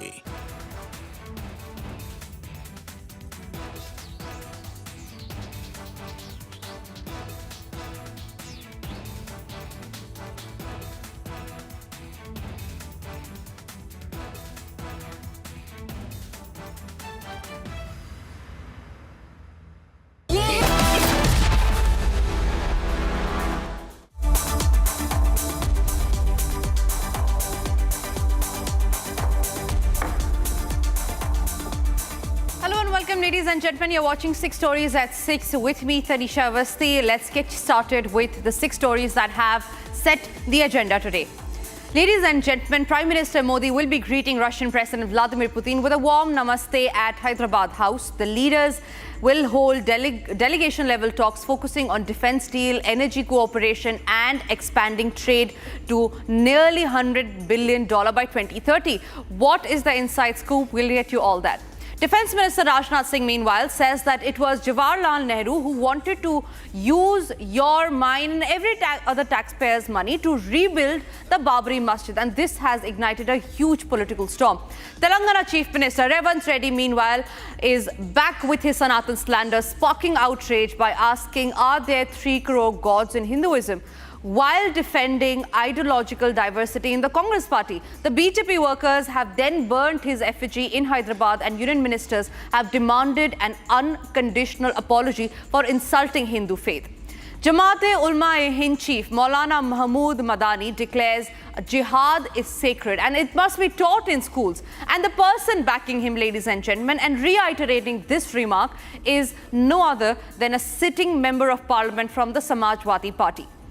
Also, after the truce meetings, Siddaramaiah and DK Shivakumar are holding parallel meetings with the Congress High Command. It looks like all is still not well in Karnataka.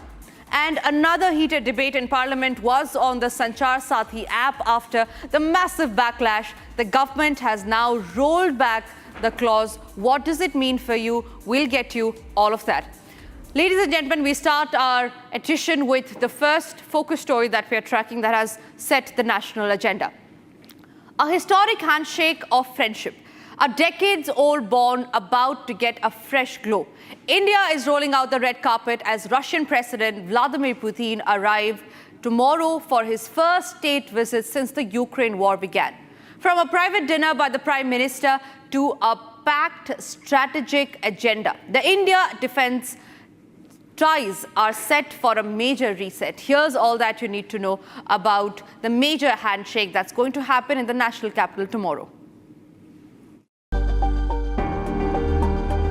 Old partners India and Russia are gearing up for a new, upgraded chapter as Vladimir Putin touches down in New Delhi tomorrow.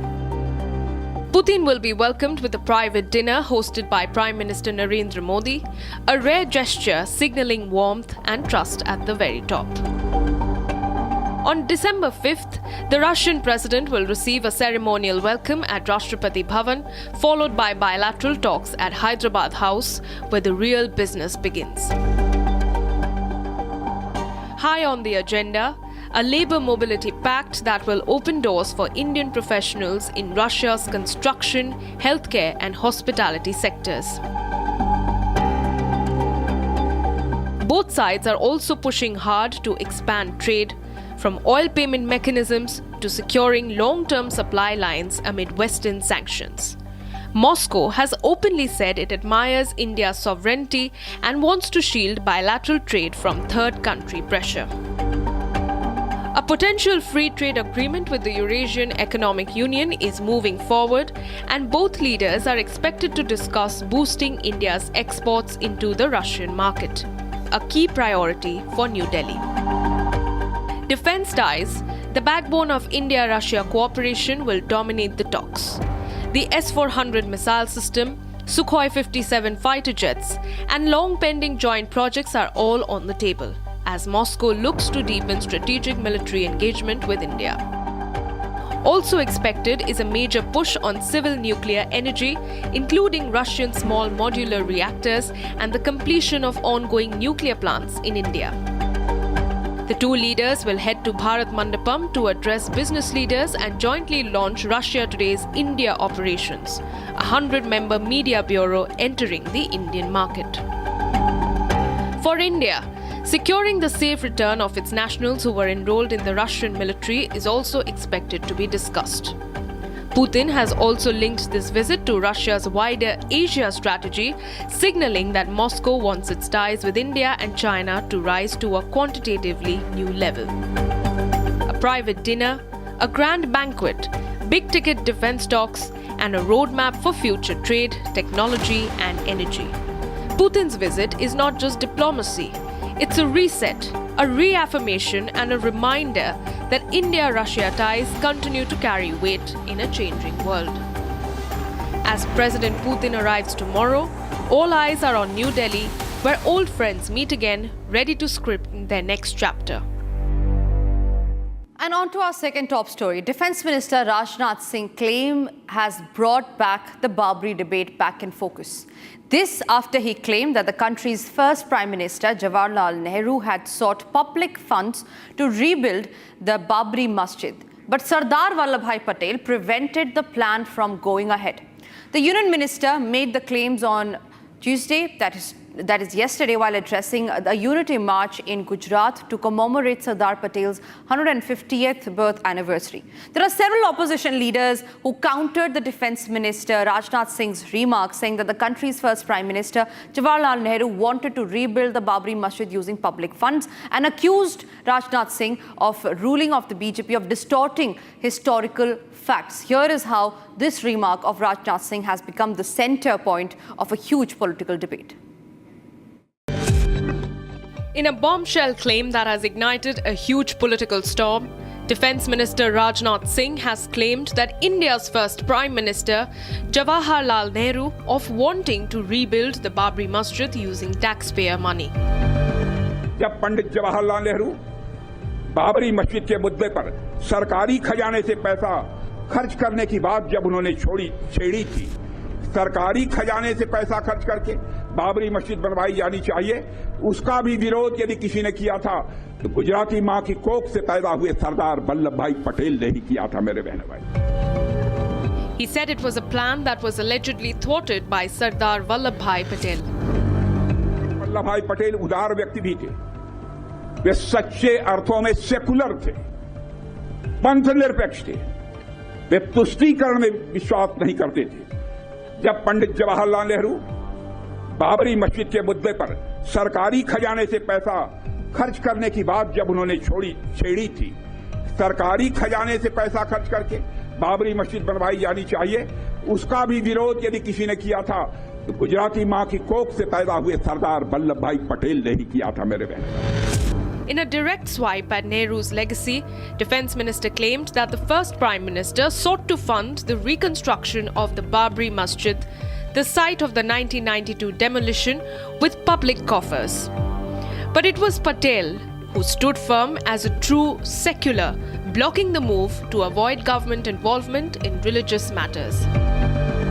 The remark, made during a Gujarat event honouring Vallabhbhai Patel, has drawn fierce backlash from the Congress, who are calling it a blatant distortion of history. ये सब distraction है, असली मुद्दे हैं, बहुत महत्वपूर्ण मुद्दे हैं जिन पे चर्चा होनी चाहिए, जिन पे बात होनी चाहिए। और ये सब रोज रोज ये कुछ ना कुछ डिस्ट्रैक्शन उठा लेते हैं ताकि हम फिर बयान दें, वो बयान दें, और जो असली मुद्दे हैं पब्लिक के वो उस पर कोई चर्चा ना हो। Back in Delhi, the Congress camp erupted in outrage, branding Rajnath Singh's words a complete lie with zero historical backing.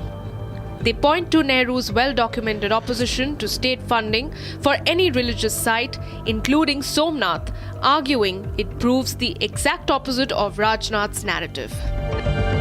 It's a complete lie by Rajnath Singh ji. We all know that Pandit Nehru and Sardar Patel had a cordial relationship, and Pandit Nehru's logic was very simple. Public money should not be spent on any kind of mosque, temple, churches or gurudwaras. It should be people's contribution. People should contribute and build their beliefs. This thing, not government money should be there. Rajnath Singh ji is stooping to this level. He is spreading a lie. I condemn this kind of lies from Rajnath Singh ji. सरकार के अंदर है कोई दस्तावेज दे दें। हमारे पास दस्तावेज हैं कि सरदार पटेल ने इनके जो पेरेंटल ऑर्गेनाइजेशन है, जो विचारधारा है, उस विचारधारा के विरुद्ध जो पत्र लिखा था और उसके अंदर उसको बैन किया था, वो डॉक्यूमेंट्री एविडेंस है। तो ये ऐसी बात मत करें। सरकार के अंदर शामिल लोग अगर इस प्रकार की बातें करेंगे और इस प्रकार का झूठा नैरेटिव देश के अंदर फैलाएंगे तो बहुत ही दुखदायी है। This statement isn't just rhetoric, it's timed. Just days before the anniversary of the Babri demolition, stirring old wounds in the heart of Ayodhya's political narrative. 17 March 1959 को नेहरू क्या बोलते हैं एक कार्यक्रम में? Some of the temples of South India, however, repel me in spite of beauty. I just can't stand. Why? I do not know. Cannot explain that. But they are oppressive. They suppress my spirit. They do not allow me to rise and keep me down in the dark corridors. I like the sun and air.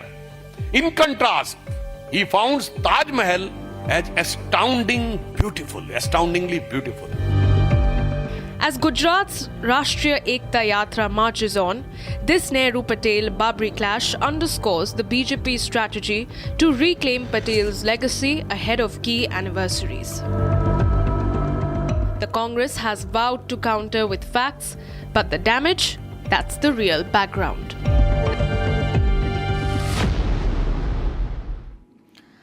At the Telangana Pradesh Congress Committee Executive Meeting, Chief Minister Revanth Reddy sparked a massive controversy by rhetorically questioning two vast of the Hindu deities to underscore the diversity with his party, asking how many gods are there in Hinduism, how many deities are there, and are there 3 crore deities in Hinduism? Now he elaborated with examples like that of Hanuman for the unmarried gods, for those remarrying or drinking alcohol, and religion figures who receive offerings of alcohol, chicken, rice, etc., urging the Congress members to embrace such ideological variety just as Hinduism accommodates all. Now, the anti-Hindu slander by the Congress Neta hasn't gone down well for him. Here's why. The Congress party is yet again facing backlash for another controversial remark. First on the Indian Army and now on Hindu religion. Telangana Chief Minister Revanth Reddy's controversial comments on Hindu gods have ignited a fierce backlash, with the BJP and Hindu organizations accusing the Congress of hurting religious sentiments. At a TPCC executive meeting, Revanth Reddy said that Hindus have over 3 crore gods, each for different purposes. హిందువులలో ఎన్ని దేవతలు ఉండ్రు? ఎంతమంది దేవుళ్ళు? 3 కోట్లు ఉండ్రా? ఎందుకున్నాయి? పెళ్లి చేసుకోవడానికి హనుమంతుడు ఉన్నాడు, 2 పెళ్లిళ్ళు చేసుకునేటోనికి ఇంకొక ఆయన దేవుడు ఉన్నాడు, మందు తాగేటోళ్ళకు ఓ దేవుడు ఉన్నాడు, ఎల్లమ్మ, పోచమ్మ, మైసమ్మ, కళ్ళు కొయ్యాలి, కోడి కొయ్యాలి అనేటోళ్ళకు ఉండ్రు, పప్పన్నం తినేటోళ్ళకు కూడా దేవుడు ఉండు. అవునా? అన్ని రకాల దేవుళ్ళు ఉన్నారు. The comments triggered instant outrage, with the BJP calling them insulting, derogatory, and an attack on the Hindu faith.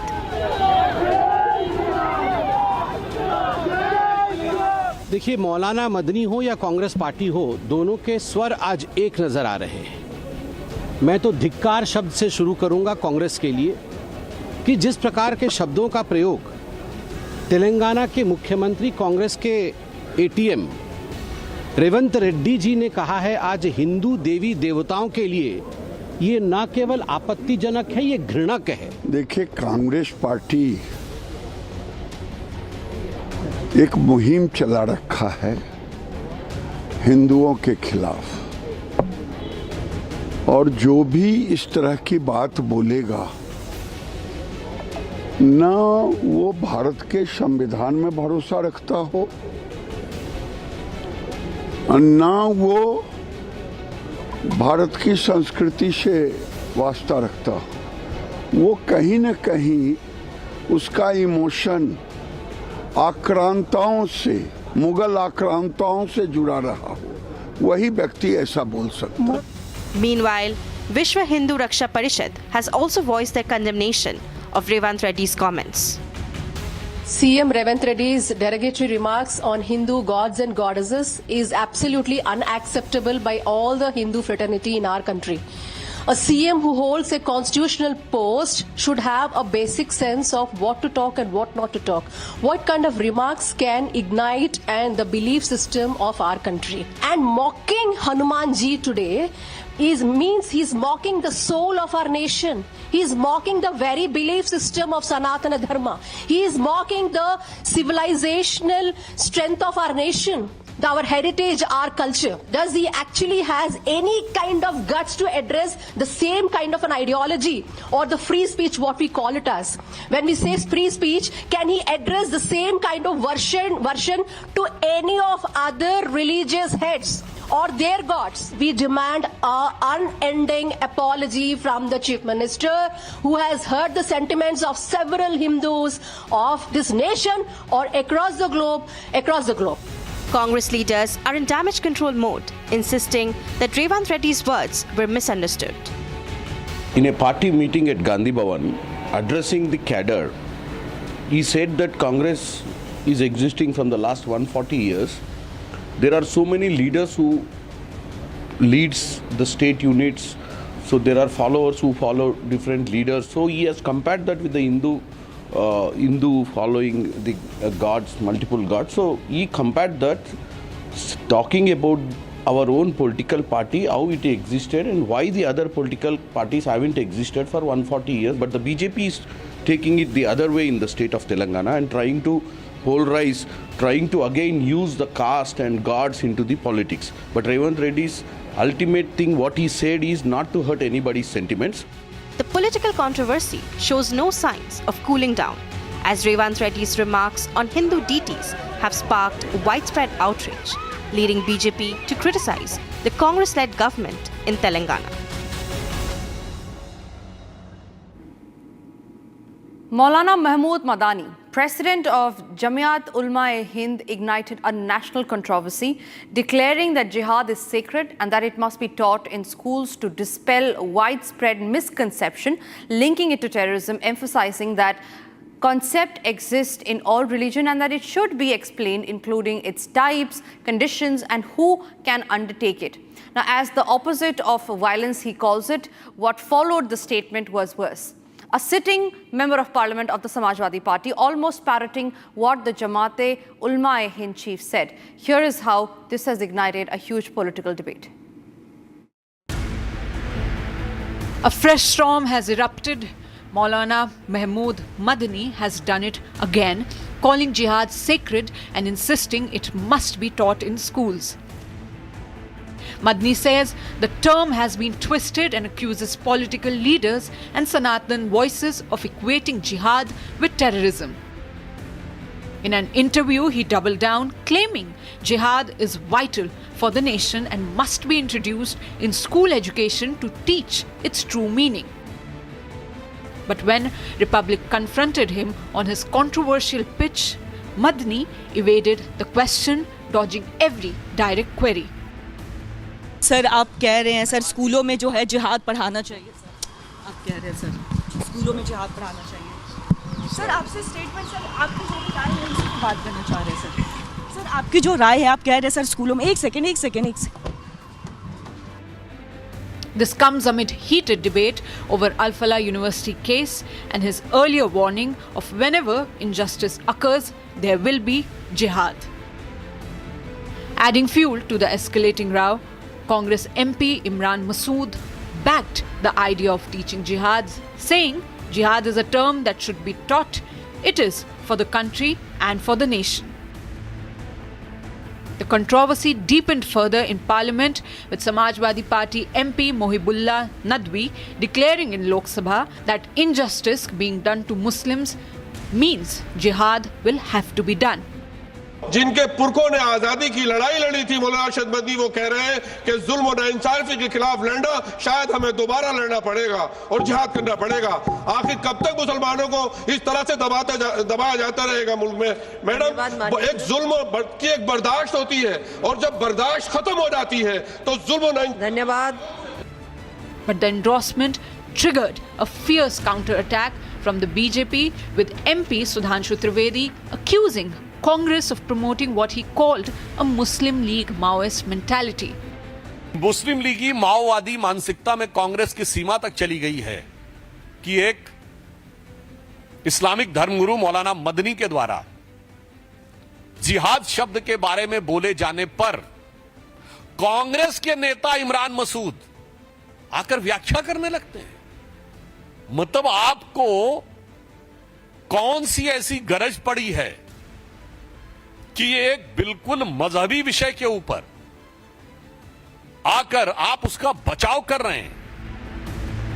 A remark that has once again triggered national outrage, putting the definition and politics of jihad back in the spotlight.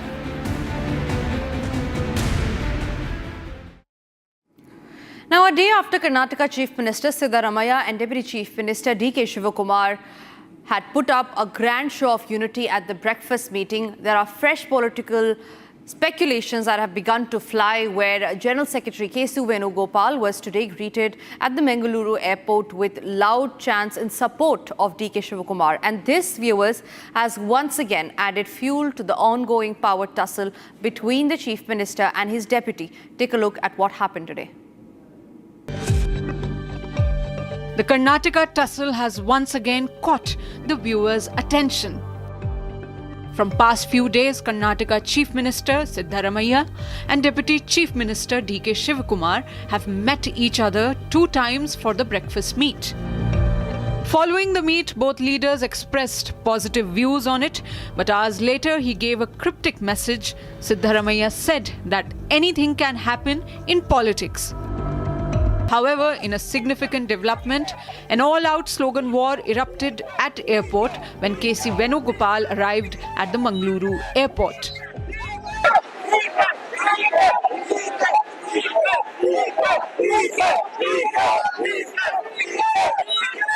Followers of Deputy Chief Minister D.K. Shivakumar gathered in large numbers and raised slogans demanding he should be made the next Chief Minister.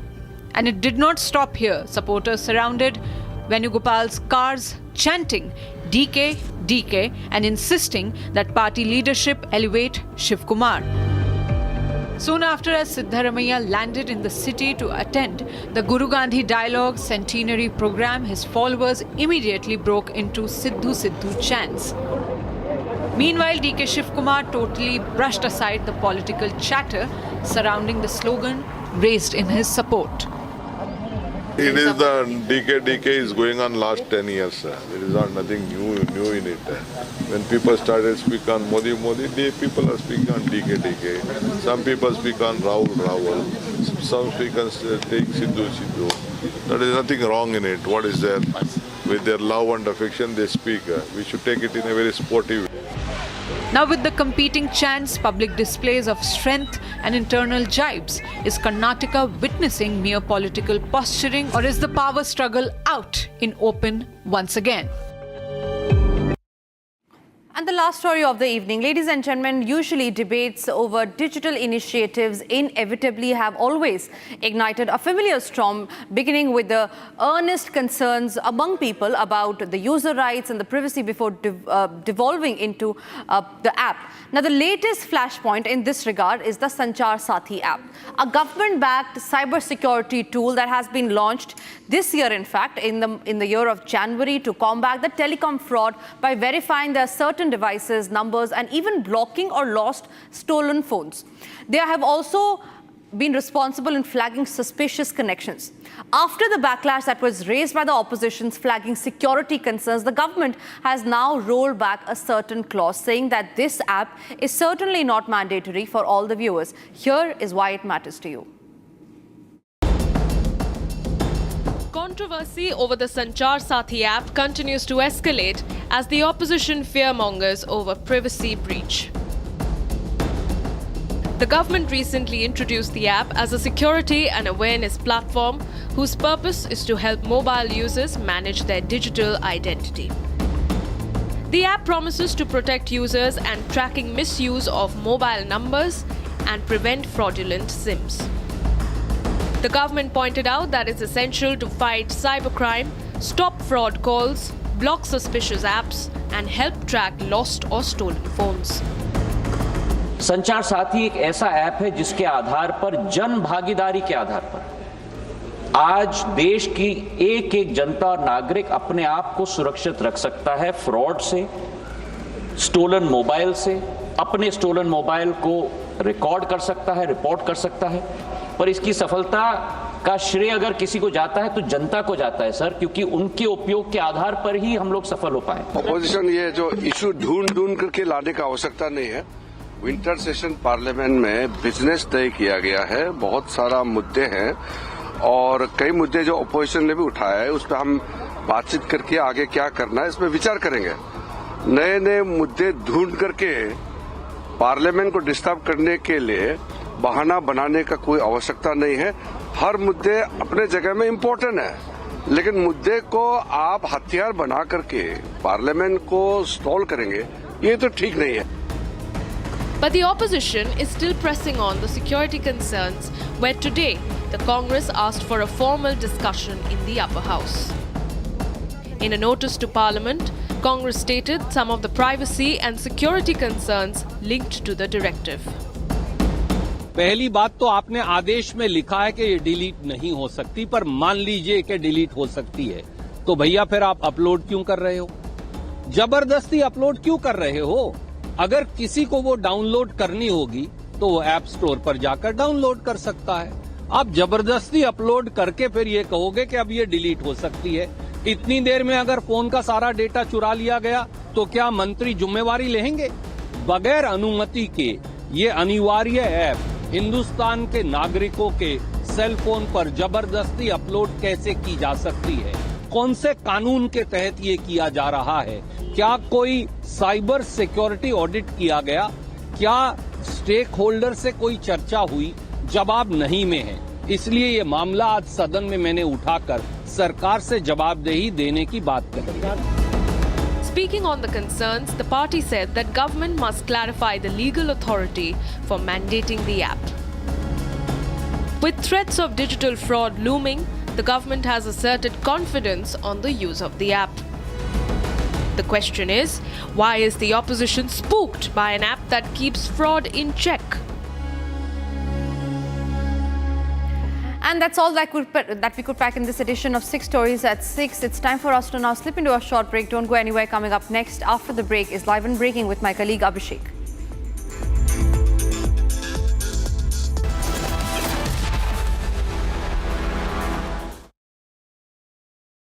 The Indian Army has rarely spoken so loudly without uttering a word. And in exercise Ram Prahar, it delivered perhaps its clearest message from the Western Front in recent years, not through speeches or press conferences, but through a powerful demonstration of what it can actually do on the battlefield. What happened in the deserts and plains under Kharga Corps was not just another military exercise, but a carefully planned signal about capability and intent along our border with Pakistan. The numbers tell part of the story. With over 20,000 soldiers organized into battle groups that can fight independently, suggesting that the army is moving away from old defensive tactics toward a more aggressive approach that can strike on multiple fronts at once. This is not the army that waits behind borders anymore, but one that is ready to take the fight into enemy territory if provoked. The scenario itself, a cross-border offensive in response to a Pakistani attack, makes clear that India is no longer content with merely defending its borders, but is prepared to hit back hard and fast. What makes Ram Prahar different from past exercises is how everything worked together like a well-oiled machine. Tanks like the T-90S Bhishma and upgraded T-72 with night vision capabilities worked alongside artillery guns like the K-9 Vajra and Pinaka rocket launchers that can hit targets 90 kilometers away. The army showed it could cross deep rivers under fire using special bridge-laying tanks that can set up a 20-meter bridge in less than 4 minutes while enemy guns are firing at them. Special forces were dropped at night from heights of 25,000 feet deep behind enemy lines, showing that Indian forces can strike anywhere, not just at the border. But the real story is not about tanks and guns alone, but about how technology has changed warfare itself. The exercise used drones by the dozens, from surveillance platforms to swarms of 50 kamikaze drones that can attack targets on their own, alongside systems that can jam enemy drones and shoot them down. The time between spotting an enemy target and firing at it was reduced to just 5 minutes using computers and artificial intelligence that help commanders make faster decisions. Electronic warfare units jammed enemy communications across multiple frequencies while keeping Indian networks secure, and cyber teams practiced attacking enemy command centers digitally. Modern war is no longer just about who has more soldiers or bigger guns, but about who controls the invisible.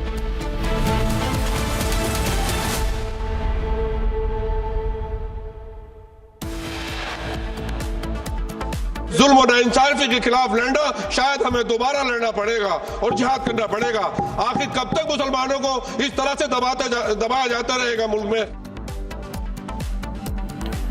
Samajwadi Party MP makes open jihad threat inside parliament, says Muslims will be forced to do jihad.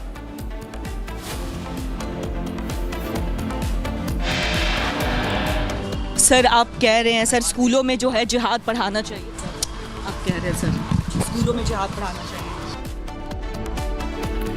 Massive controversy over Madni's pitch to have jihad taught in schools. Republic confronts the Jamaat-ul-Ulema Hind chief.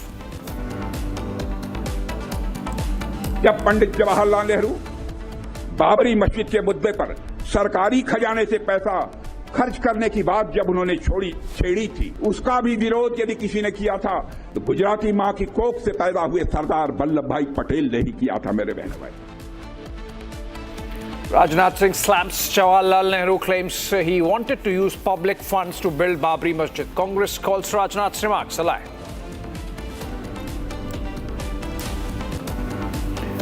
Telangana Chief Minister Revanth Reddy remarks on Hindu deities spark a huge controversy. BJP calls out Congress's habitual insult of Hindu sentiments. Major speculation over Jharkhand Chief Minister's meet with Prime Minister. Congress calls for key meeting in the state on December 4. Amid Karnataka CM Siddaramaiah meets Congress High Command, says will step down if ordered by Rahul.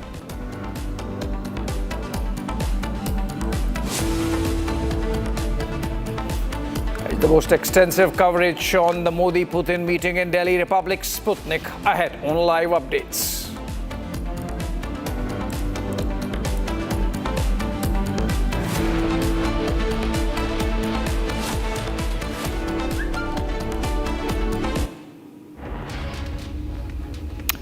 All right, we are getting a breaking news development, and this is about Indigo facing major operational crunch with around 130 flights cancelled across key airports and terminals, struggling with heavy backlog. Delhi reported 38 cancellations by early afternoon today, while Mumbai saw 32, Bengaluru about 40 and Hyderabad 20, affecting both arrivals and departures. The widespread disruptions led to significant passenger inconvenience as airports dealt with mounting delays and crowded terminals. Major operational glitch there for Indigo airline, and not the right pictures to use. These are of a welcoming of an airport. These pictures are of welcoming of an aircraft. But we have seen how in the case of Ahmedabad, for example, for a good 12 hours and more, Indigo passengers face delays because many of their flights were cancelled or not available because of some tech glitches. And now it seems that it's wider and 130 flights are affected across the country.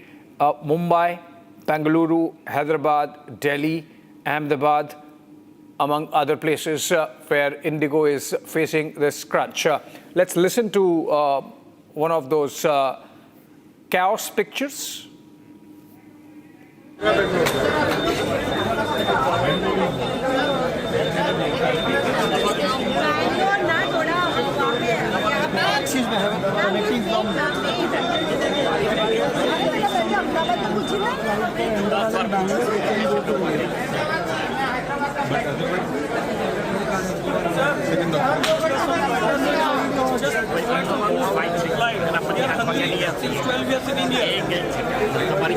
Bangalore का क्या कह रहे हैं? बैंगलोर से हमसे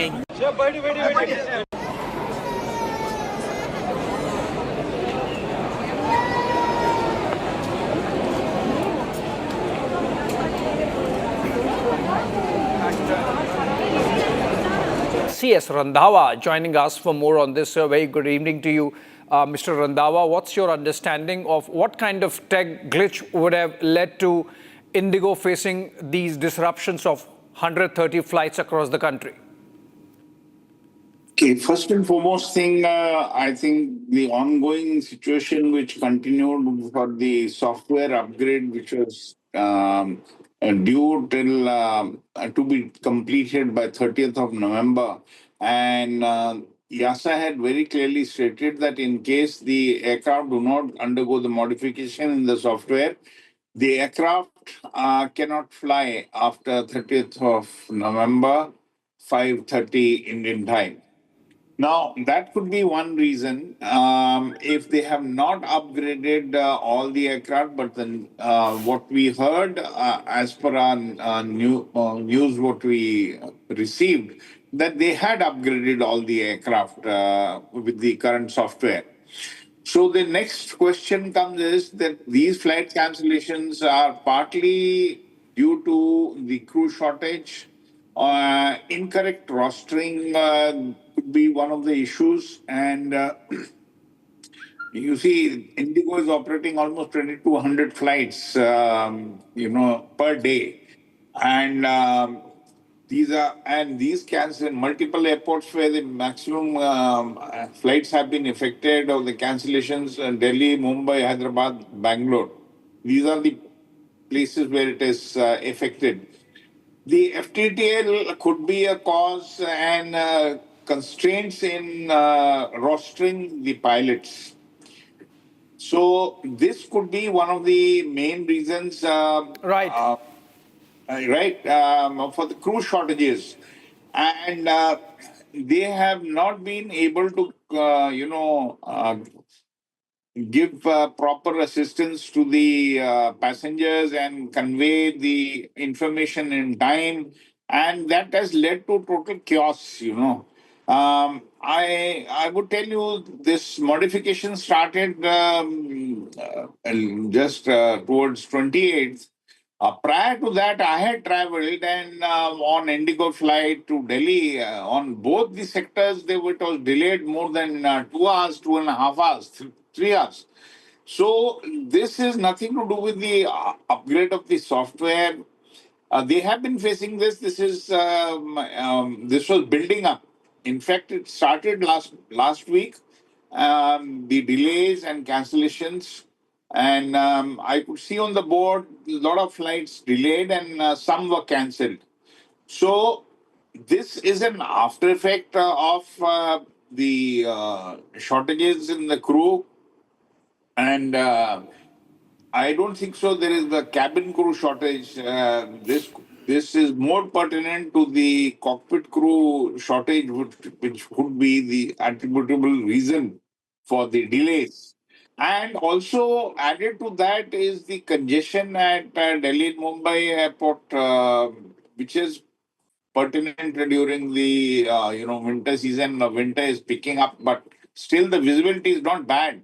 So the handling of the number of flights at especially Delhi, it causes delays and all that. But these delays cannot lead to cancellation of flights. So this is very clear that it is because of the shortages of crew and incorrect rostering practices, and maybe some FDTL issue also. Right, Mr. Randhawa. Thank you so much with that perspective on the crisis ailing Indigo Airlines. It seems today 130 flights disrupted. Of course, not all of their flight schedule, but substantive bit for thousands of passengers to get inconvenienced. Moving on, let's look at some other stories from across the country in Bharat in 2.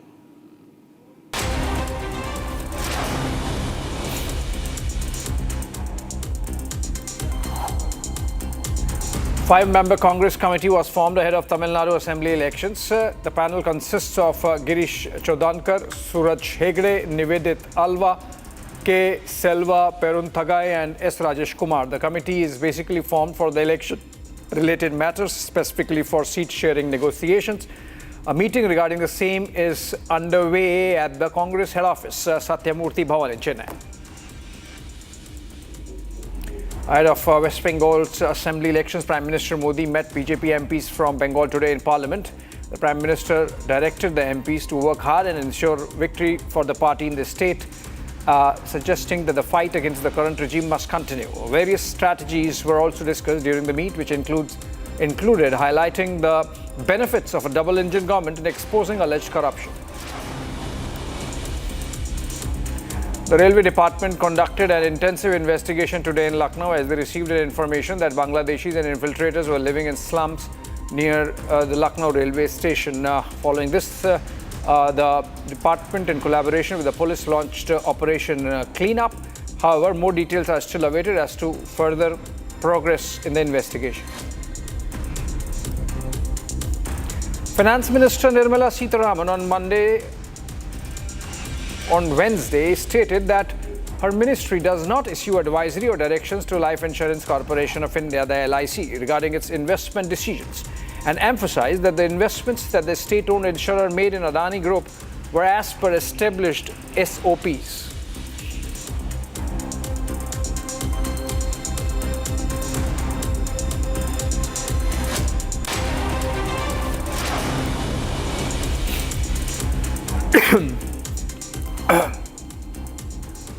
All right, the government rolled back the pre-installation feature of the Sanchar Sathi app for mobile phone manufacturers under pressure from the opposition. The government sources tell us that they decided to do so because they did not want negative perception created by the opposition about the app being some kind of a spyware from its utility getting compromised in the eyes of the people.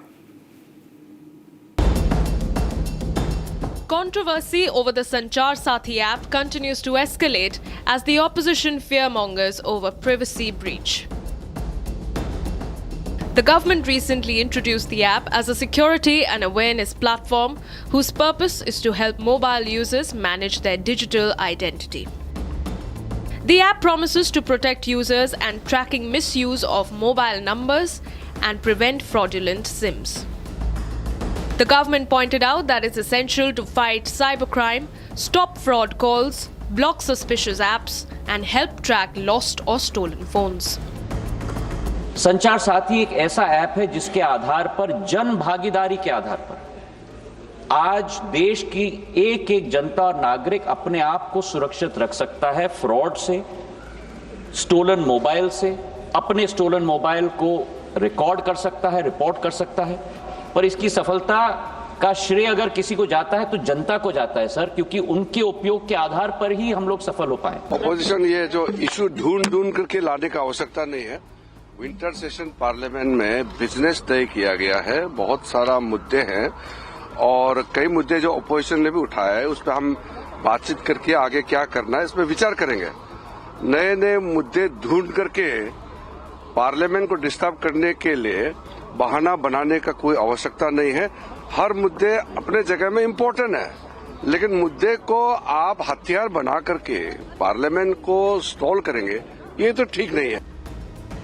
But the opposition is still pressing on the security concerns, where today the Congress asked for a formal discussion in the upper house.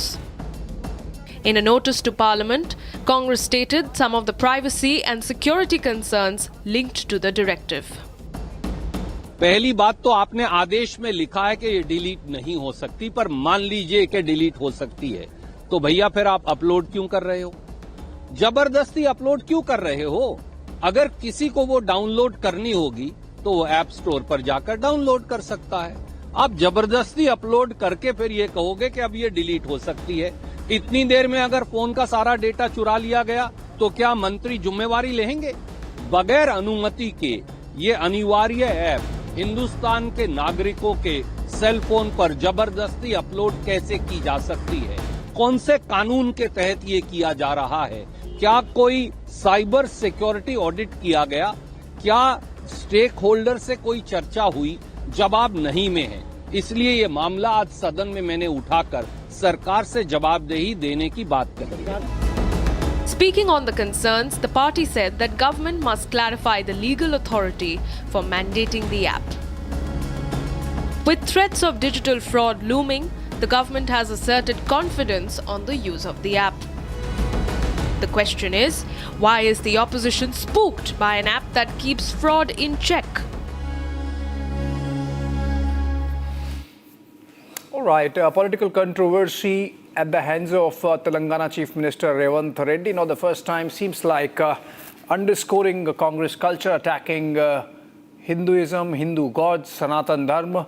This time, Revanth Reddy, while addressing an internal Congress committee meeting, equating the plurality within Hinduism with some kind of Congress culture. It's become a big row with the BJP hitting back. First, listen to Revanth Reddy in those comments.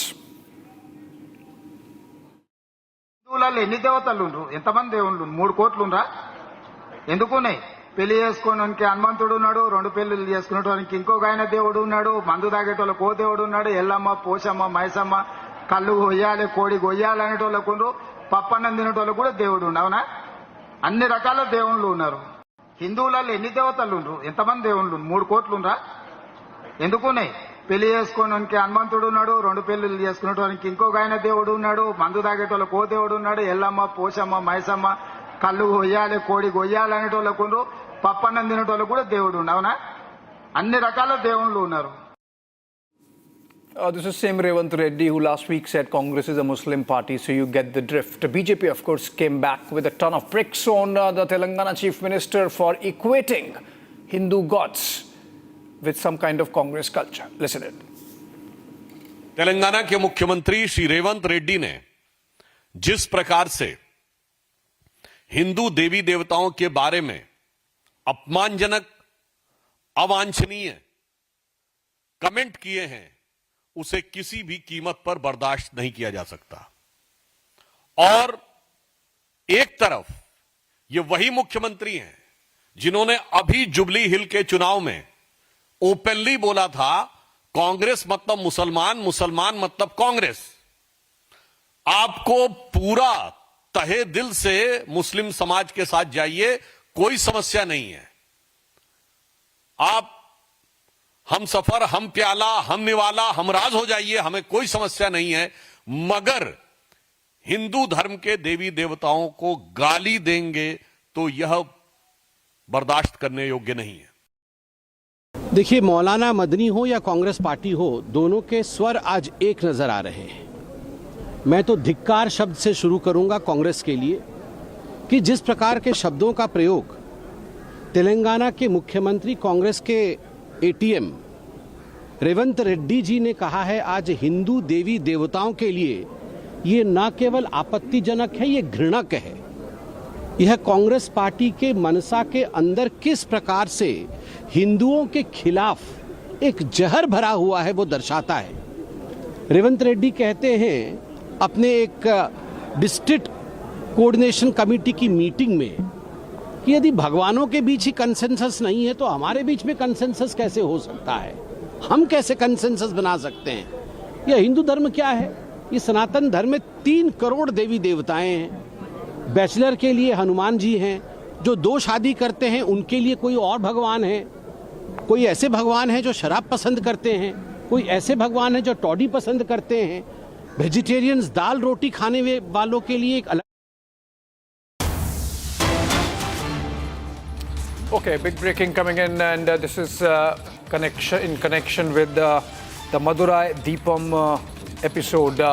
Now, following the failure to light the beacon on the Deepathon or the lamp pillar at the top of Tiruparankundram hill, the Madurai bench has ordered that the petitioner, along with 10 persons, be allowed to go to the Deepathon at the hilltop to light the Karthigai Deepam or the lamp.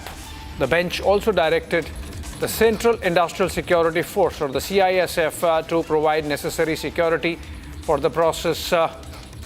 And the Hindu organizations, of course, have been staging protests, and they have tried to go inside and barge in. There has been anger over Tamil Nadu government move not to allow the lighting of the lamp or the beacon. And now the court intervening, Madurai bench of the Tamil Nadu High Court intervening and allowing the lighting of the lamp. The State Department is still not letting it happen, and that is the reason why this scuffle, this physical altercation is happening between the police and the devotees. It seems these are pictures coming in. The lamp lighting procedure halted by the Tamil Nadu administration despite a court order. And that's the reason why these protests are happening. Ravikumar, the petitioner in this case, has sought contempt of court action against the Tamil Nadu government regarding Tirupannakundram Karthigai Deepam celebration.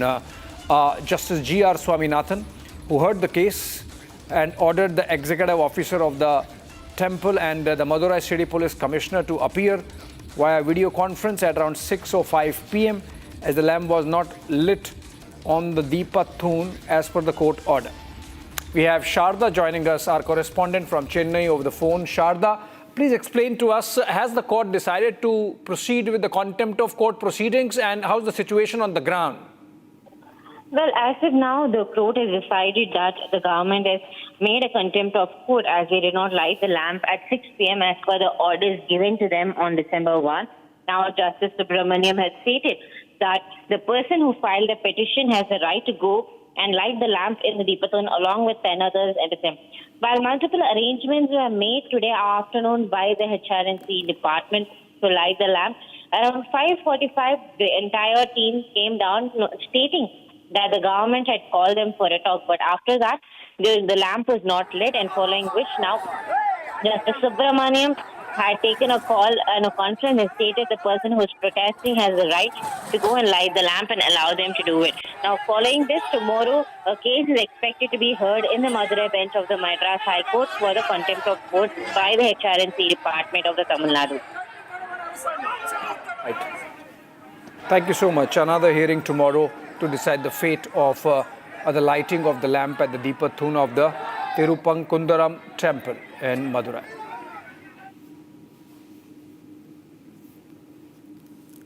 All right, with that, we come to an end of this bulletin. Short break, and you have this is exclusive on the other side.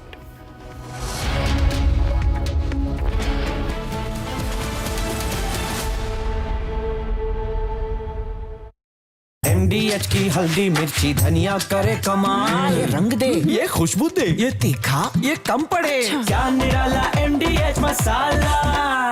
इसको घर पे लगाओगे तो शादी का तो पता नहीं, पर घर पक्का नहीं टूटेगा। रुंगटा नहीं तो घर स्ट्रॉन्ग नहीं। रुंगटा स्टील TMT बार एकदम सॉलिड। पहाड़ों में एक हाइकिंग स्टिक भी बन सकती है। आर प्योर सूजी पास्ता उबालो, मिलाओ और खाओ, 8 मिनट में तैयार। क्या टेस्ट है सबका राजा आर प्योर मसाला। केसरिया से मन जोगी हुआ रे, दिल झूमे देखो मतवारा हुआ रे, केसरिया से मन जोगी हुआ। हर पल मनाओ केसरी त्योहार। विमल, बोलो जुबान केसरी। अब छोलिया हो या लोबिया, सफेद चने या काले चने, सब कुछ मजेदार बने।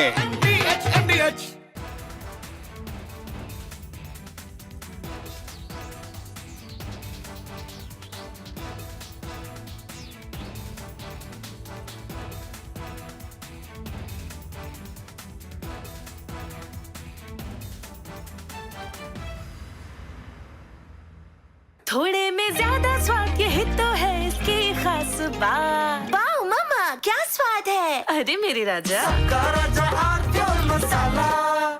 13,000 placements last year.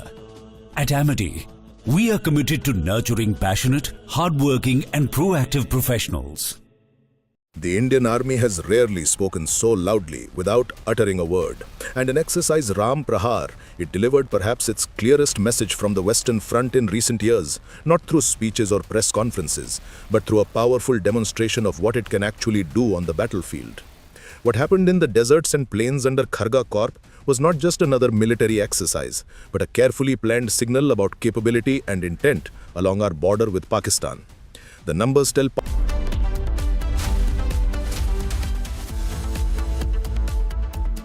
थोड़े में ज्यादा स्वाद, यही तो है इसकी खास बात। वाओ मामा, क्या स्वाद है? अरे मेरे राजा, 13,000 placements last year. At Amity, we are committed to nurturing passionate, hardworking and proactive professionals. दादी के हाथों का जादू और खुशबू से महकता घर, माँ की मुस्कुराहट और खाने की सुगंध। MDH गरम मसाला, क्योंकि हर रिश्ता है स्वाद से जुड़ा। केसरिया से मन जोगी हुआ रे, दिल झूमे देखो मतवारा हुआ रे। केसरिया से मन जोगी हुआ। हर पल मनाओ केसरी त्योहार। विमल, बोलो जुबान केसरी।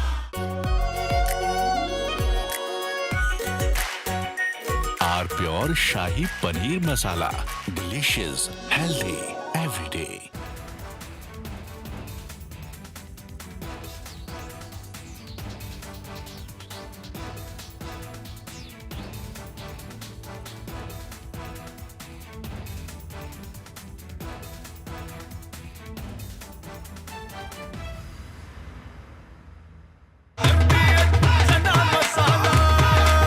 अब छोलिया हो या लोबिया, सफेद चने या काले चने, सब कुछ मजेदार बने। The Indian Army has rarely spoken so loudly without uttering a word. And in exercise Ram Prahar, it delivered perhaps its clearest message from the Western Front in recent years, not through speeches or press conferences, but through a powerful demonstration of what it can actually do on the battlefield. What happened in the deserts and plains under Kharga Corp was not just another military exercise, but a carefully planned signal about capability and intent along our border with Pakistan. The numbers tell part of the story, with over 20,000 soldiers organized into battle groups that can fight independently, suggesting that the army is moving away from old defensive tactics toward a more aggressive approach that can strike on multiple fronts at once. This is not the army that waits behind borders anymore, but one that... From the hallowed chambers of the Supreme Court of India, the law roars louder, real, fearless, historic. The first Buddhist Chief Justice of India, former Chief Justice of India, Justice B.R. Gavai, unshaken in conviction. This weekend on the legal side of things, only on Republic TV.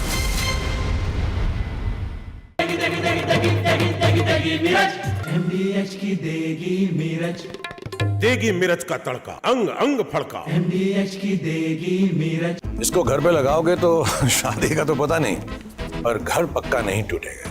Rungta नहीं तो घर strong नहीं। Rungta steel TMT बार एकदम solid. पहाड़ों में एक hiking ship भी बन सकती है। आर प्योर सूजी पास्ता, उबालो मिलाओ और खाओ, 8 मिनट में तैयार। क्या टेस्ट है सबका राजा, आर प्योर मसाला। केसरिया से मन जोगी हुआ रे, दिल झूमे देखो मतवारा हुआ रे। केसरिया से मन जोगी हुआ। हर पल मनाओ केसरी त्योहार। विमल, बोलो जुबान केसरी। ये है सीक्रेट रेसिपी MDH का जीरा सिप जल जीरा मसाला। सिप सिप जीरा सिप MDH का The Indian Army has rarely spoken so loudly without uttering a word. And in exercise Ram Prahar, it delivered perhaps its clearest message from the Western Front in recent years, not through speeches or press conferences, but through a powerful demonstration of what it can actually do on the battlefield. What happened in the deserts and plains under Kharga Corp was not just another military exercise, but a carefully planned signal about capability and intent along our border with Pakistan. The numbers tell part of the story, with over 20,000 soldiers organized into battle groups that can fight independently, suggesting that the army is moving away from old defensive tactics toward a more aggressive approach that can strike on multiple fronts at once. This is not the army that waits behind borders anymore, but one that is ready to take the fight into enemy territory if provoked. The scenario itself, a cross-border offensive in response to a Pakistani attack, makes clear that India is no longer content with merely defending its borders, but is prepared to hit back hard and fast. What makes Ram Prahar different from past exercises is how everything worked together like a well-oiled machine. Tanks like the T-90S Bhishma and upgraded T-72 with night vision capabilities worked alongside artillery guns like the K-9 Vajra and Pinaka rocket launchers that can hit targets 90 kilometers away. The army showed it could cross deep rivers under fire using special bridge-laying tanks that can set up a 20-meter bridge in less than 4 minutes. From Asia's largest news headquarters, setting the agenda for Bharat.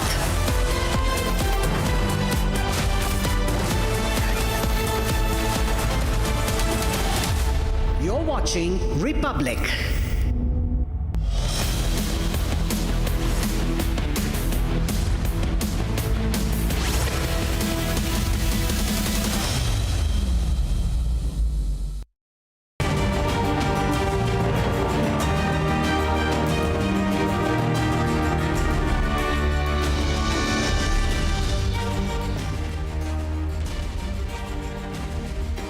Hello and welcome. You're watching This Is Exclusive with me, Shavan. Tonight on This Is Exclusive, we bring to you a deep Republic investigation. Are we really rolling out the red carpet for Rohingyas? A question that was asked by the Chief Justice of India.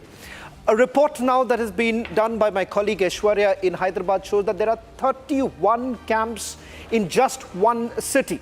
In fact, it's a pan-India investigation that is being carried out. This is just part one of our investigation, which goes on to indicate that Rohingyas who are basically settled in the heart of Hyderabad do have Aadhaar card as well as various other government ID verification cards. And it seems that there is some sort of a political patronage that has also been given to the Rohingyas. Over the next couple of minutes, we're going to take you through a detailed report coming in from Hyderabad. And the other big story, the joint collaboration between Republic TV and news agency Sputnik, getting you the latest on Russian President Vladimir Putin's visit. All this and much more. But up first, let me take you through the headlines we're tracking at this hour. Republic TV investigation exposes how infiltrators have been living in large numbers in Hyderabad. Infiltrators confess to Republic how over 30,000 infiltrators have been living in Hyderabad across 31 camps.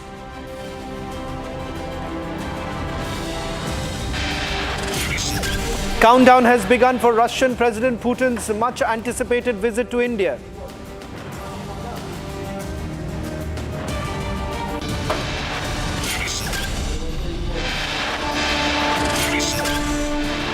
Ahead of Putin's visit to India, Kremlin spokesperson confirms about the multiple high-level pacts that are likely to be signed during the visit.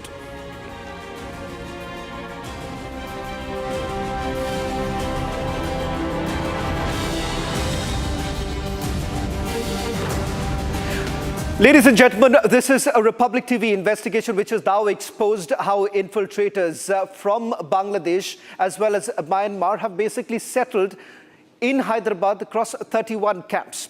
And not just that, they have essentially confessed that they've come from villages in Myanmar and they had similarly reached India, and that an estimated 30,000 people from Myanmar were staying in local camps, which they described as numbering more than 20. The investigation suggests that many crossed over without any difficulty, highlighting what the report portrays as widespread and organized illegal entry into the country. We're going to take you to some of the big takeaways from this investigation. The very fact that on camera they have now basically admitted that yes, they do have government ID cards, which essentially means that this is the first stepping stone for settlement in India. And not just that, when questioned about whether at all there has been a political patronage or not, there is also a response that has essentially come in from them. And it does not end there. It seems that some Western organizations also have vested interest in these very camps. It turns out that they have put out aid camps at these very places, and this is right in the heart of Hyderabad, where my colleague Aishwarya entered and managed to get them on camera. Take a look.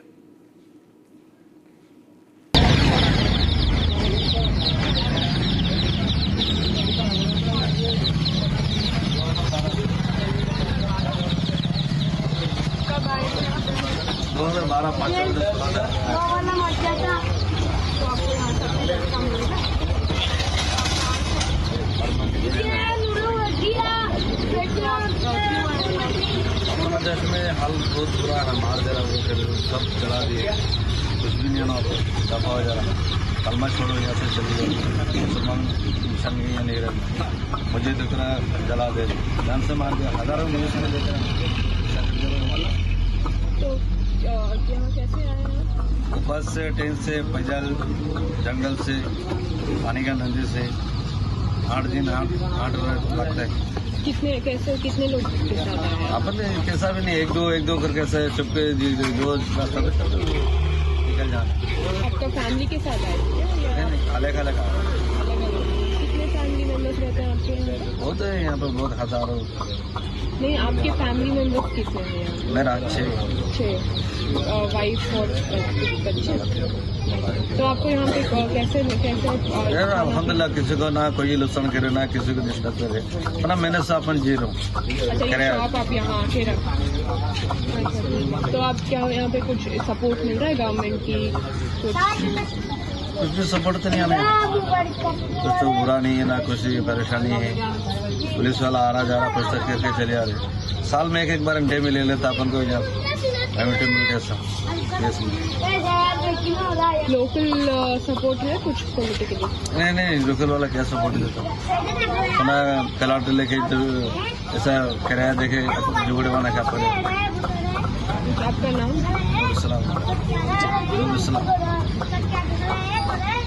और कुछ तो परेशानी नहीं। तो locally भी आपको कुछ ये नहीं है कि खाना पीना और ये सब? नहीं, वो रमजान आके कोई बांटता, कोई इसका जकात अगर आए तो बांटता, नहीं तो मिलने वाले को मिला, नहीं मिलने वाले छोड़ गए, किसी का लफड़ा झगड़ा उससे कोई फर्क नहीं। आप ये शॉप कब रखे? ये 2018 से। तो आपका घर इसी शॉप से चलता है? कितने बच्चे हैं आप? मेरा बच्चे 4 बच्चे।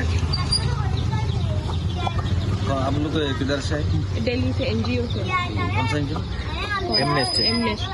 अगर क्या है, अपने की भी एक शर्त है, कोई डिपार्टमेंट गवर्नमेंट आया, अपना ऑफिस है एनजीओ मिनिस्टर का, मिनिस्टर से मिलके अपन से परमिशन ले, फिर भी मैं परमिशन दे दिया, बस भाई आया बोल के, किसी को डरना नहीं, किसी को लड़ाई झगड़ा करने का नहीं। Now, the other person that we've caught on camera is someone who basically describes for how long he has been in Hyderabad and how he has managed to settle his entire family in the city. Listen.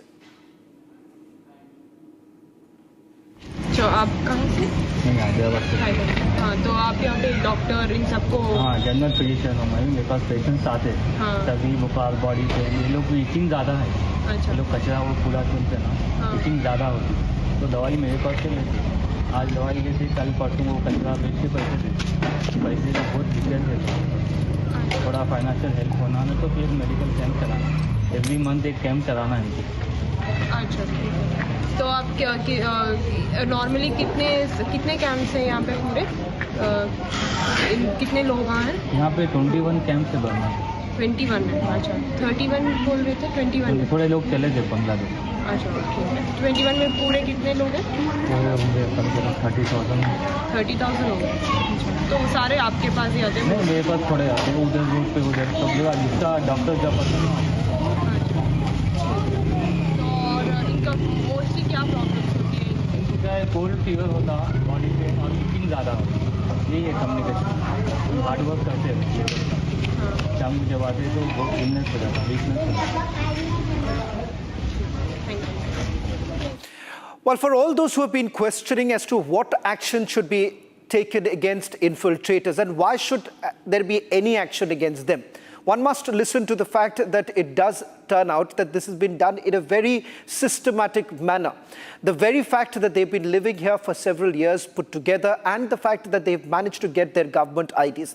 The next soundbite that we're going to play out right now will essentially tell you that whether at all there has been any sort of help or not, or how exactly it is being done in a clandestine manner. अच्छा तो आप कितने छोटे थे जब यहाँ पे आए? तो बहुत छोटा 4-5 महीने 4-5 महीने। क्यों आपके पेरेंट्स सब कुछ बोले थे क्यों आ गए थे हम यहाँ पे कैसे आए? करने वाले में। तो आप तब से अभी आप यही कचरा कुछ करने वाला काम? मैंने 4-5 साल जाते हैं। आपको जाना है फिर यहीं पे रहना है आपको?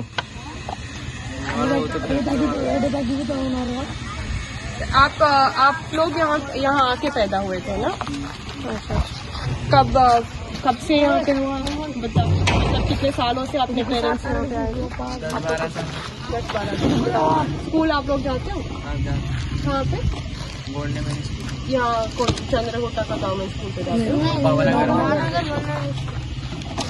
तो आप सब लोग जाते हो स्कूल? कौन से क्लास में हो सब लोग? 5th। आप 6th। अच्छा तो आपको यहीं रहना है कि वापस जाना है? जाए तो जाना है। तो आप सब यहीं पे पैदा हो गए? आप यहाँ आके ही पे?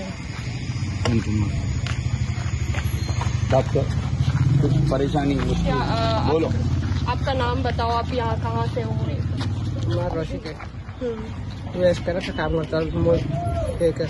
काम करता आप कुछ हिंदी आती है? तो आप हिंदी में बोलिए कि आप कहाँ से हो?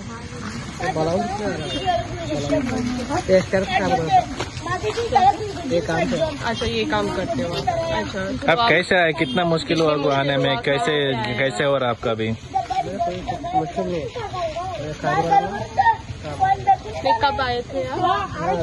15 साल हो गए। कैसे आए थे आप यहाँ पे? यहाँ से बांग्लादेश में बस में ट्रेन में बस में? पैदल भी आ गए? पैदल में। आप यहाँ कौन से कैंप पे रहते हो? ये 25 नंबर में। अच्छा तो आपके कितने फैमिली मेंबर्स हैं? मेरे फैमिली में 7 आदमी। 7 आदमी। तो बच्चे कितने? 5 बच्चे। 5 बच्चे। आपके वाइफ और आपके 5 बच्चे। अच्छा तो आप यहाँ पे कुछ प्रॉब्लम है कि लोकल में कुछ एमएलए में सपोर्ट कर रहे हैं? कुछ एमएलए में सपोर्ट कर रहे हैं?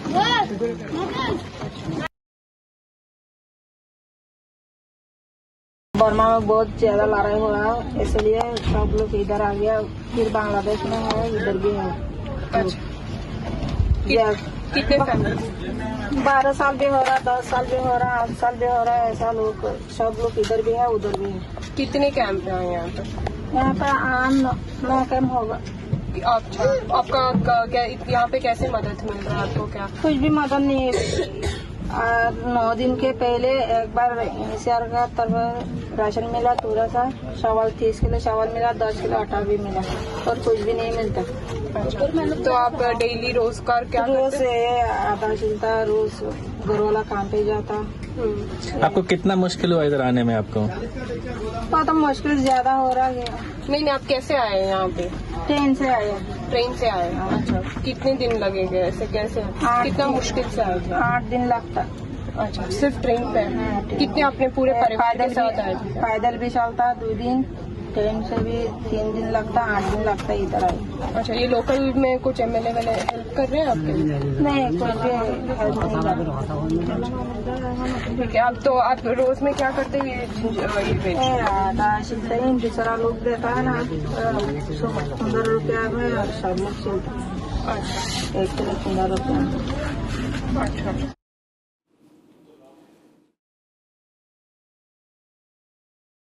12 साल कितने ये कैंप नंबर 25 में कितने 25 है। कितने फैमिलीज रहते हैं? 40 फैमिलीज रहता है। 40 फैमिलीज रहता है। अच्छा, तो आपको आप कब आए थे और कैसे आए थे India?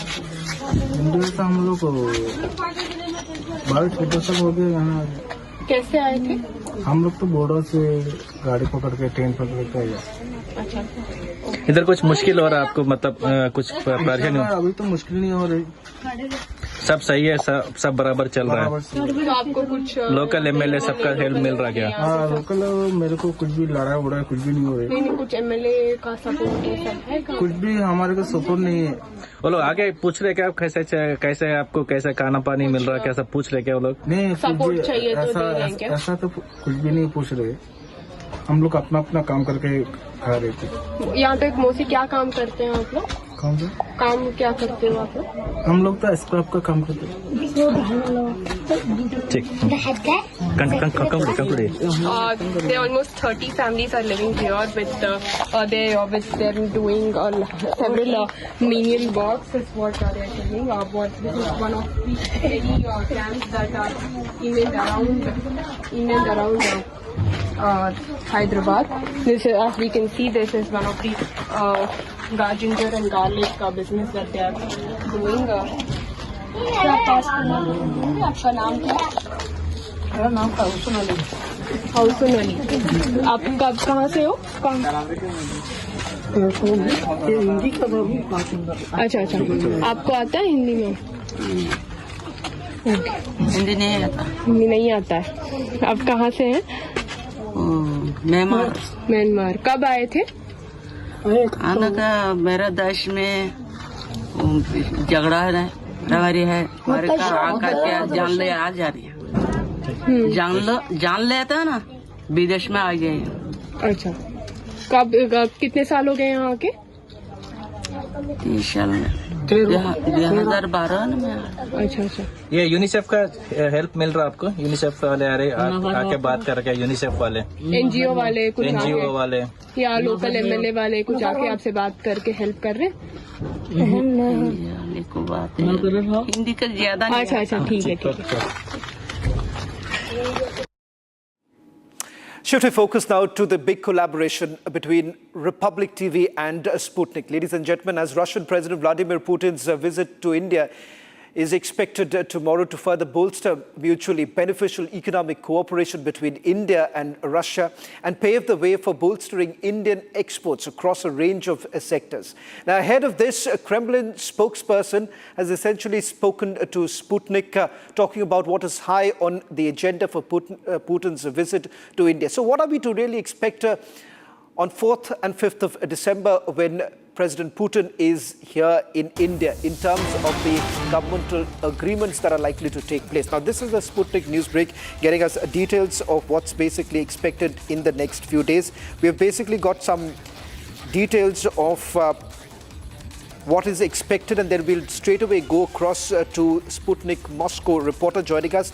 First, it's an informal conversation that's likely to take place between President Putin and Prime Minister Modi, and there will be official negotiations. There will be signing of the 10 intergovernmental documents and over 15 commercial agreements. There's a participation in a Russia-India Business Forum, and thereafter there would be media statements, a visit to the Mahatma Gandhi Memorial, and as far as who exactly would be present, we're being told that accompanying the President to India are 7 ministers, including Defense Minister Belousov and Finance Minister Sulanov, as well as Central Bank Governor. And a large business delegation is also traveling, is what we are being told right now. We'll straight away go across to our Sputnik reporter who's joining us from outside the Kremlin. Bella, thank you very much. You're joining us from outside the Kremlin. Some details that we've been able to pick up with regards to signing the mobility and economic pact. What more details are you picking up? What are we to expect once President Putin lands in New Delhi? Hello, everyone. I'm very glad to see you. And now I want to tell you about the most important topic now is our financial system. It's very important that Sberbank has implemented a system that allow money transfers between two countries in just a few minutes. And the Russian Central Bank will open soon an office in India.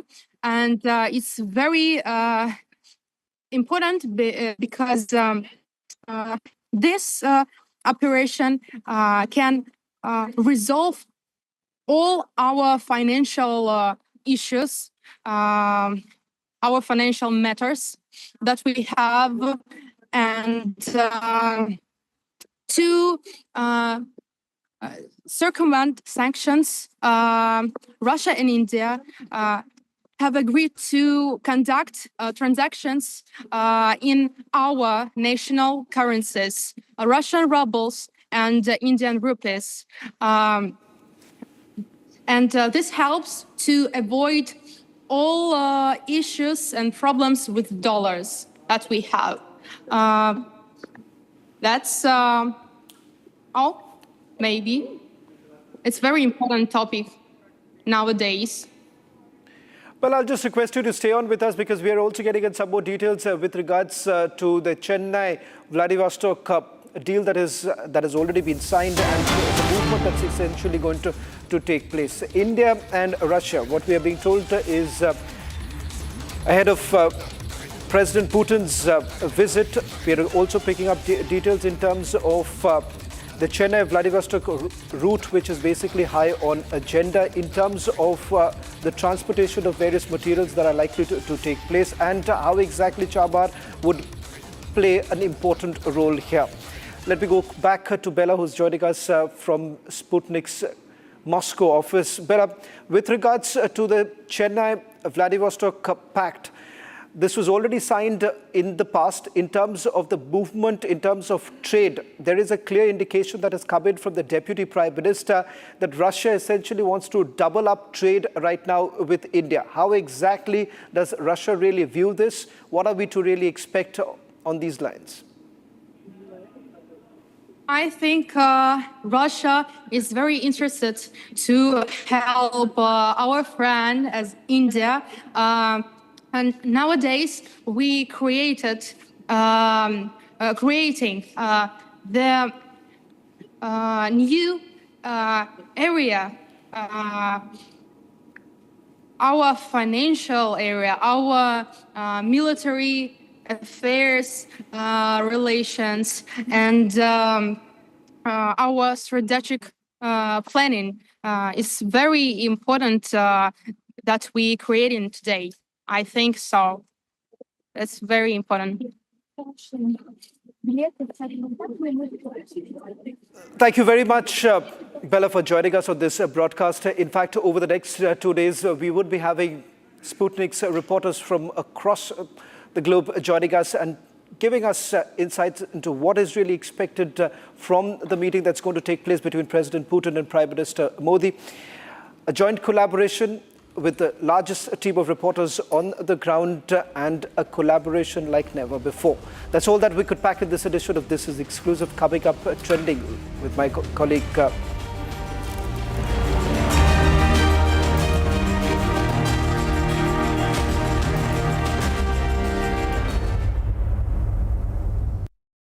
Co-powered by Century Ply Club Prime. Raho befikar. थोड़े में ज्यादा स्वाद, ये तो है इसकी खास बात। वाओ मामा, क्या स्वाद है? अरे मेरे राजा। 13,000 placements last year. At Amity, We are committed to nurturing passionate, hardworking and proactive professionals. MDH की हल्दी मिर्ची धनिया करे कमाल, ये रंग दे, ये खुशबू दे, ये तीखा, ये कम पड़े, क्या निराला MDH मसाला।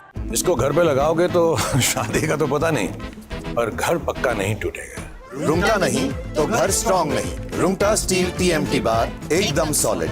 पहाड़ों में एक हाइकिंग शिप भी बन सकती है।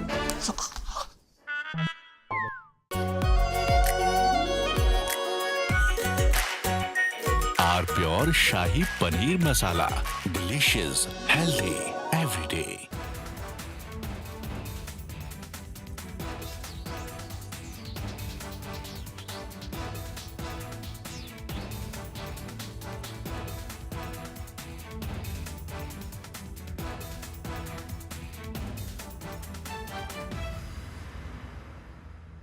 आधे बाउल दही में 4 चम्मच MDH चटनी पुदीना मसाला डाला, स्टर करो, पुदीना चटनी तैयार। MDH चटनी पुदीना मसाला। The Indian Army has rarely spoken so loudly without uttering a word. And in exercise Ram Prahar, it delivered perhaps its clearest message from the Western Front in recent years, not through speeches or press conferences, but through a powerful demonstration of what it can actually do on the battlefield. What happened in the deserts and plains under Kharga Corp was not just another military exercise, but a carefully planned signal about capability and intent along our border with Pakistan. The numbers tell part of the story, with over 20,000 soldiers organized into battle groups that can fight independently, suggesting that the army is moving away from old defensive tactics toward a more aggressive approach that can strike on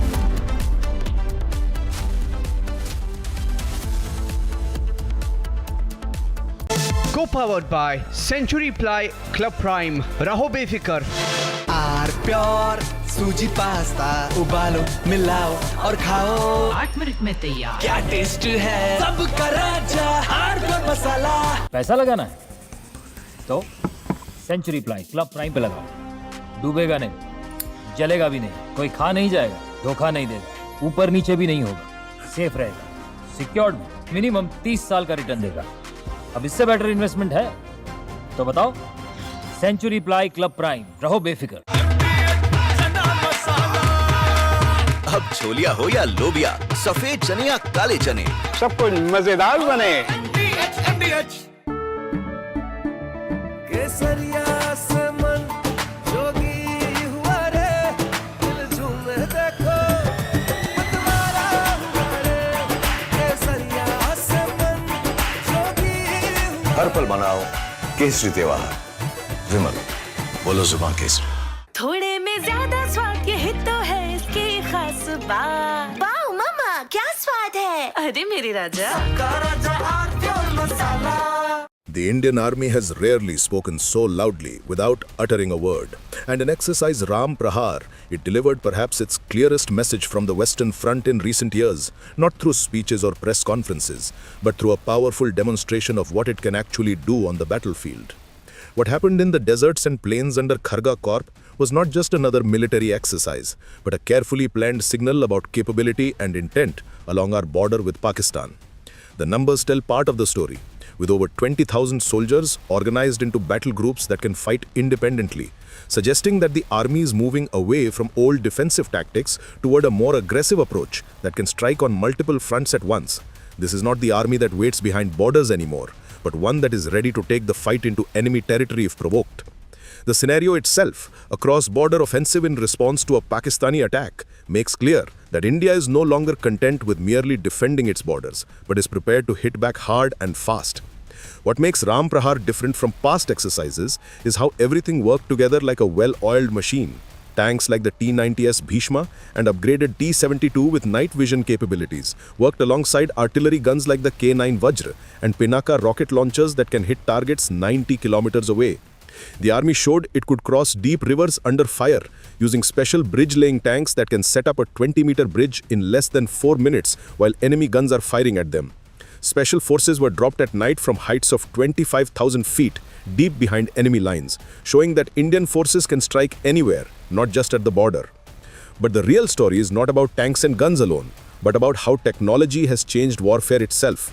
The exercise used drones by the dozens, from surveillance platforms to swarms of 50 kamikaze drones that can attack targets on their own, alongside systems that can jam enemy drones and shoot them down. The time between spotting an enemy target and firing at it was reduced to just 5 minutes using computers and artificial intelligence that help commanders make faster decisions.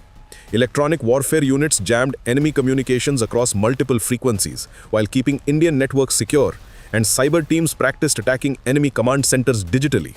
Modern war is no longer just about who has more soldiers or bigger guns, but about who controls the invisible world of communications, satellites, and computer networks. The army demonstrated it could move, strike hard, and hold ground inside enemy territory within 72 to 96 hours, showing a strategy built on speed and shock rather than slow, grinding advances. This matters because in today's world, with television cameras and international pressure, military victories must come quickly before diplomacy forces everyone to stop. It reflects lessons from recent conflicts, where hesitation costs more than decisive action, and where the side that acts fastest often wins, regardless of overall strength. Equally important is that most of the equipment used was made in India, from Dhanush howitzers to indigenous bridges to homegrown kamikaze drones. This means India can fight a sustained war without depending on foreign suppliers who might refuse to send spare parts or ammunition during a crisis. The presence of some imported systems like Apache helicopters alongside Indian equipment shows a practical approach that uses the best available technology while building our own industrial base. When Western Command leadership validated that Kharga Corp can launch high-speed armored attacks across rivers, forests and cities in all kinds of combat conditions, it was more than just approval, but confirmation that plans on paper have become battlefield reality. The exercise sends an unmistakable message that anyone planning aggression along our western border should understand the consequences have changed fundamentally. Any future attack will not be met with patient restraint, but with immediate, crushing force designed to inflict unacceptable damage before the aggressor can even fully mobilize. From jihad lessons to jihad call in parliament. Open calls for jihad by two top Muslim leaders. No repercussion for seeking religious war, debating tonight at 9 p.m. From Asia's largest news headquarters, setting the agenda for Bharat.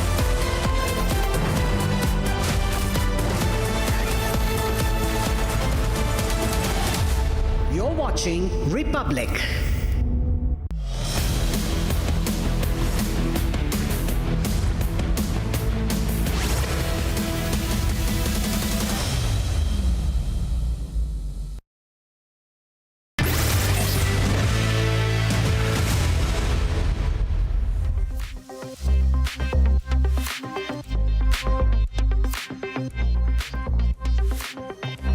From your smartphones to your smart televisions, trending stories are breaking the internet. NASA has discovered what is probably the most telling proof of life in space. And of course, all eyes are now on the much-awaited Vladimir Putin touchdown in the national capital. Meanwhile, Indigo viewers seems to be in a hot soup with multiple cancellations.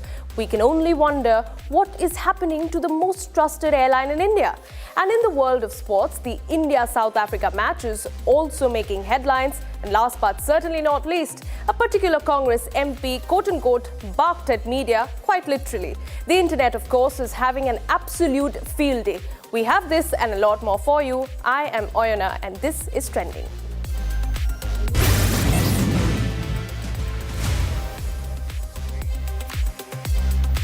A startling revelation has sent a buzz through the scientific world, viewers. Sugars essential for life have been found in pristine asteroid Bennu samples collected by NASA's OSIRIS-REx spacecraft. Even more surprising was that these samples also had a mysterious gum-like organic material and ancient stardust that predates our solar system. While this doesn't prove life once existed on Bennu, the find suggests that key building blocks for life may have been floating around the early solar system. Stick around, because the cosmic story may be far richer than one can imagine.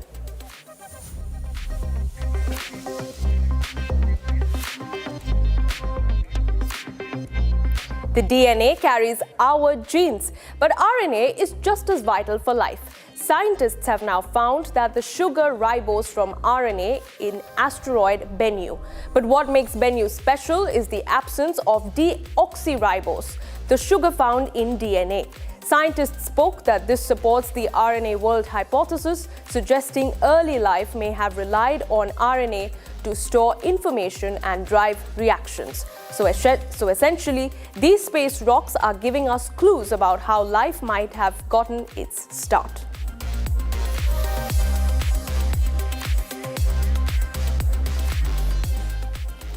And meanwhile, viewers, many science geeks have reacted on this discovery and stated many facts related to it. One of the university involved in this discovery gave a positive response on it, whereas another scientist, Scott Sanford at NASA's Ames Research Center, is essentially peering back to the very dawn of the solar system. Meanwhile, one of the astrophysicists from the NASA's Ames Research Center talked about how remarkable this discovery was.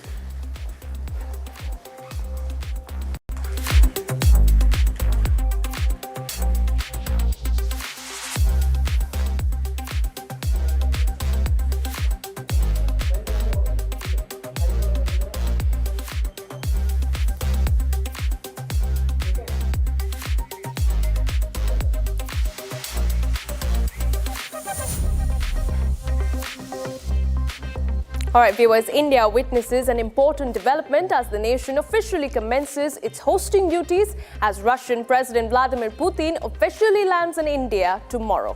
This is ahead of the diplomatic visit that is impending, that is the 4th of December onwards.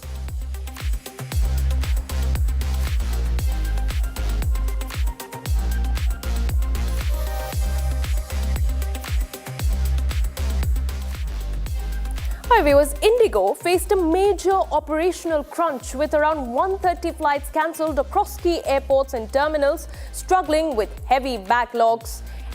Delhi reported 38 cancellations by early afternoon, while Mumbai airport saw 32, Bengaluru just about 40 and 20 from Hyderabad, affecting both arrivals and departures. The widespread disruptions led to significant passenger inconvenience as airports dealt with mounting delays and crowded terminals.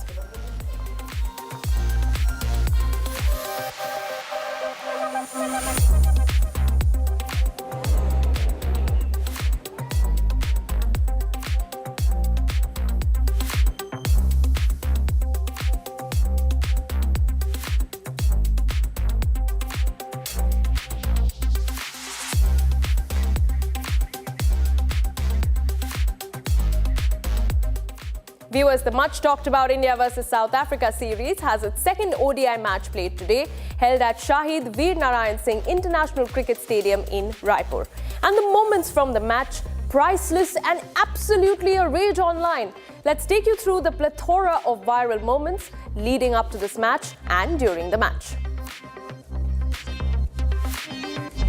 As for coincidences or lucky mishaps, today's match was off to an eventful start. Let's just say, viewers, that India might just be breaking records on another front too, at losing coin tosses. India's loss at the toss today recorded its 20th consecutive coin toss loss, the staggering run of which began in November of 2023 when India lost the toss in the ICC World Cup final. Since then, every international format, be it tests, ODIs or T20s, has seen the men in blue on the wrong side of the coin. Rohit Sharma led the team to a blistering start, thrilling fans, but the joy was short-lived as it hurtled to an abrupt end as the former India captain was dismissed for 14 of 8 balls, moments after smashing a hat-trick of 4s against Nandri Berger in Raipur. The dismissal raised instant drama, where Berger bowled one angling away at 138.5 kilometers per hour. Rohit defended tentatively, and Quinton de Kock leapt forward, claiming the catch.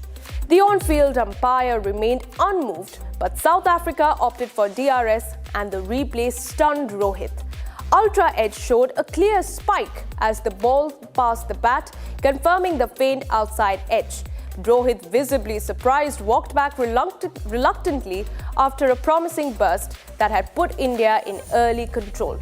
Just minutes earlier, Rohit had lit up the stadium with 3 consecutive boundaries, including an edge drive through the cordon, a stylish flick through mid-wicket and another edge through the slips, showcasing both flair and fortune. Fans were left lamenting if only this momentum had lasted through the innings. The early dismissal of the hosts' openers with just 62 on the scoreboard left Virat Kohli and Ruturaj Gaikwad on the spot. And boy, did they live up the moment and all the heat and pressure that came along with it.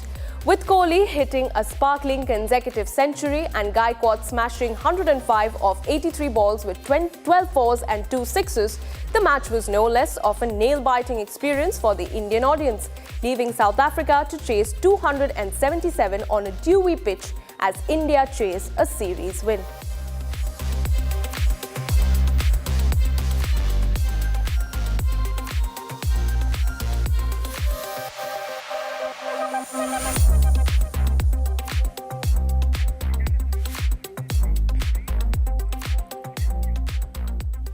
Our viewers, on the 3rd of December, Congress Rajya Sabha Member of Parliament Renuka Chaudhary made headlines for her unconventional response to journalists who were situated right outside the Parliament in the national capital.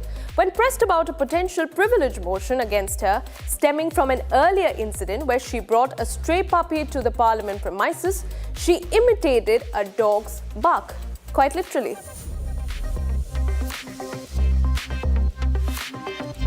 And on your screens are the visuals from the previous day when this entire controversy erupted.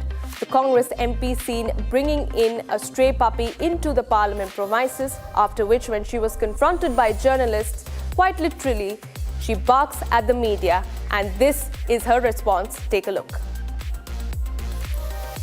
आपके खिलाफ संसद में privilege motion लाने की तैयारी कर रही है बीजेपी, क्या कहेंगे आप? और क्या बोल मैम, आपके खिलाफ संसद में प्रिविलेज मोशन लाने की तैयारी कर रही है बीजेपी, क्या कहेंगे आप? और क्या बोल मैम, आपके खिलाफ संसद में प्रिविलेज मोशन लाने की तैयारी कर रही है बीजेपी, क्या कहेंगे आप? और क्या बोल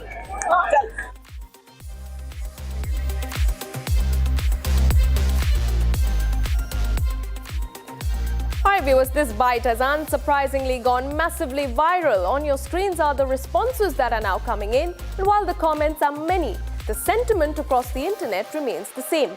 Renuka has lost her mind.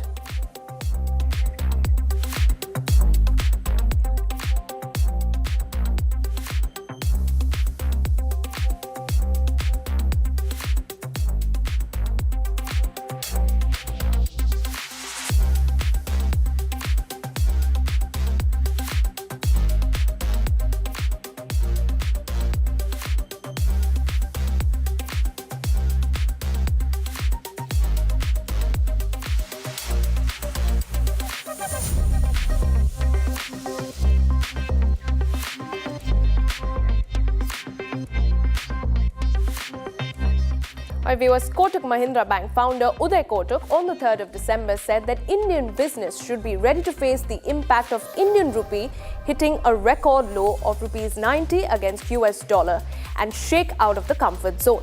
That's not all. The veteran banker in fact goes on to blame foreign institutions selling Indian equities and said for now they seem smarter as local investors continue their buying spree.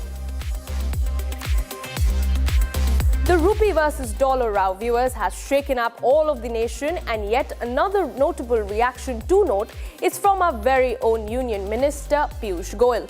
His take on the rupee depreciation against the dollar, emphasizing on the nation working towards a deeper integration with global trading partners. The Indian economy continues to power on. Growth we have just seen is at 8.2% even in the second quarter, beating all estimates. We have seen the lowest ever inflation in the last few months. Foreign exchange reserves continue to be strong. Capital inflows and investments in infrastructure, consumer spending, all the levers of the economy have demonstrated a great deal of positivity. Merchandise exports are also on a strong wicket. If I remember correctly, some of you had reported about the October merchandise exports having gone down. Incidentally, November has gone up by a greater amount than what had gone down in October. Okay viewers, let's revisit what he said. Kotak Mahindra Bank founder Uday Kotak said that Indian businesses should be ready to face what he calls the impact of Indian rupee hitting a record low of rupees 90 against the US dollar and shake out of the comfort zone. That's not all. He also went on to say, in fact, to blame foreign institutions selling Indian equities.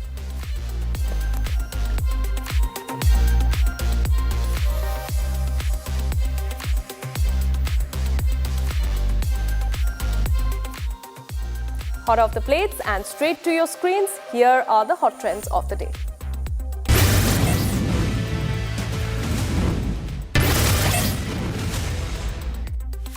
Sparking fresh speculation, Miley Cyrus has everyone talking after she was spotted sporting a sparkling diamond ring at the Avatar Fire and Ash premiere, and all eyes instantly shifted to a long-term partner, musician Max Morando. The two have been linked since late 2021 after meeting on a blind date, and since then they've kept things private yet quite steady. Quiet romance, low-key appearances and even a few music collabs were along the way.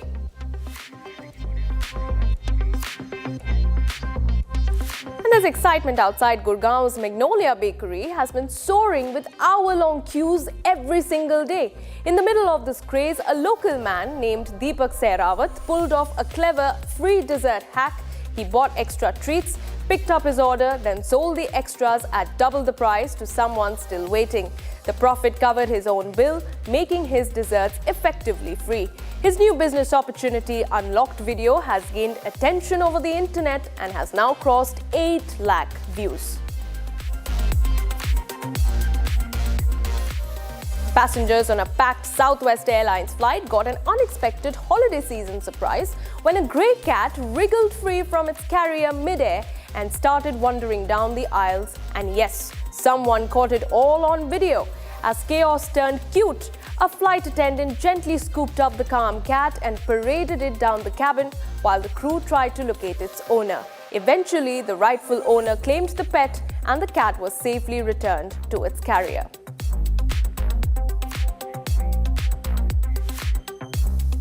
India just pulled off a major defense milestone where DRDO successfully tested a fighter jet escape system using a high-speed rocket sled going 800 kilometers per hour.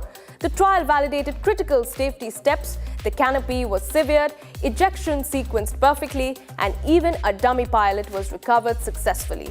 Officials say this puts India in an elite club of nations, but can carry out advanced in-house escape system tests. Waves of happiness ran through as now Shubman Gill has been declared fit and is back in contention for the T20 International Series against South Africa after recovering from his neck injury. A source from BCCI confirmed he is likely to return as vice-captain. Meanwhile, the source also denied reports that board officials are planning to hold a meeting with senior players Virat Kohli and Rohit Sharma and head coach Gautam Gambhir on the increasing chatter around dressing room tensions.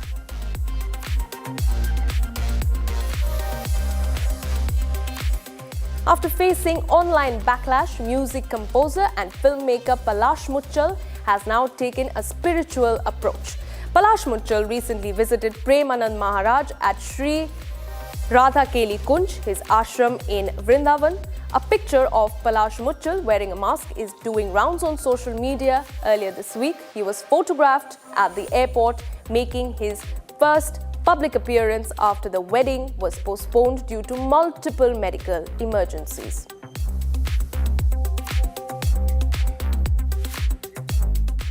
Now, a day after actor Samantha Ruth Prabhu and Rajnath Singh quietly tied the knot at the ultra-serene Isha Yoga Center, Raj's sister Sheetal Nidhi dropped a wholesome family snap, basically the official entry pass, welcoming Samantha into the clan. With curiosity about the couple hitting peak internet levels, Sheetal shut down the noise with a heartfelt, drama-free declaration which goes, "The family is all in, fully, joyfully and without hesitation."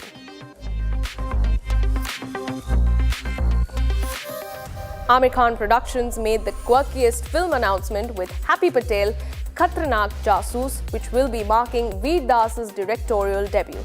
The film also features Veer Das and Mona Singh, but what caught the internet's attention was Imran Khan's much-awaited comeback after a decade with a surprising glimpse in the announcement video.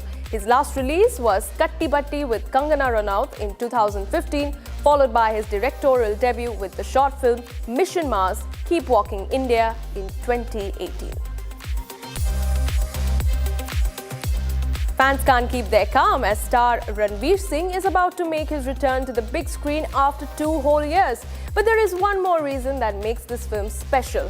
Dhurandhar now stands as the longest Bollywood release in the past 17 years. With a runtime of 214 minutes, that is 3 hours and 34 minutes, Aditya Dhar's action drama surpasses all major Hindi films since Ashutosh Govarikar's Jodha Akbar, that was 3 hours and 33 minutes, released in 2008. And there's good news for all the Potterheads watching our show this evening. New pictures of Daniel Radcliffe and Tom Felton, who played Harry Potter and Draco Malfoy respectively in the celebrated franchise, shows the pair reuniting in New York City recently.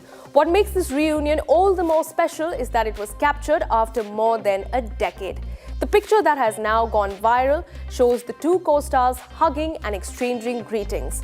They were last seen together in 2011 at the premiere of Harry Potter and the Deathly Hallows Part 2 in New York.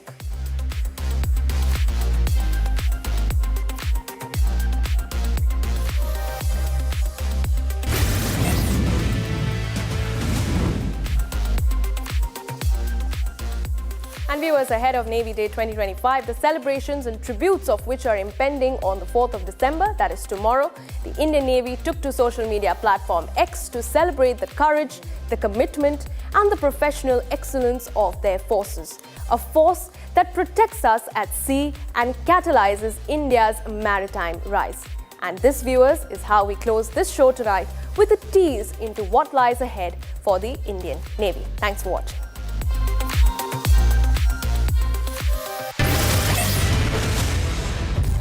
The Indian Navy's journey begins where the land meets the endless blue, where silence has weight and courage has depth. Born of storm, shaped by pressure,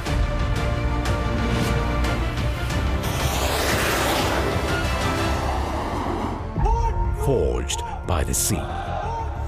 This is a force that stays ready, always.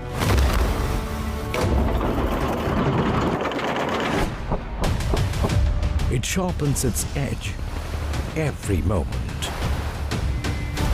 every wave tested, every horizon watched, every second ready. In the unseen depths, on the edge of the storm, they stand guard.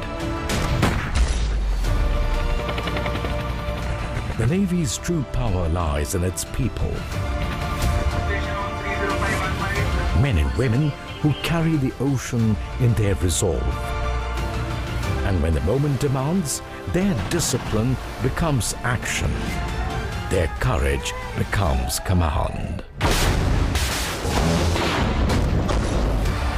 This is the Indian Navy. Combat ready, cohesive, Atmanirbhar, safeguarding seas for a Viksit, Samriddh Bharat.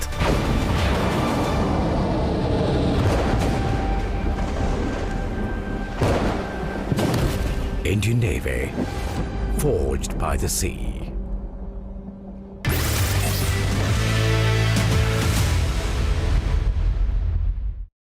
Co-powered by Century Ply Club Prime. रहो बेफिक्र.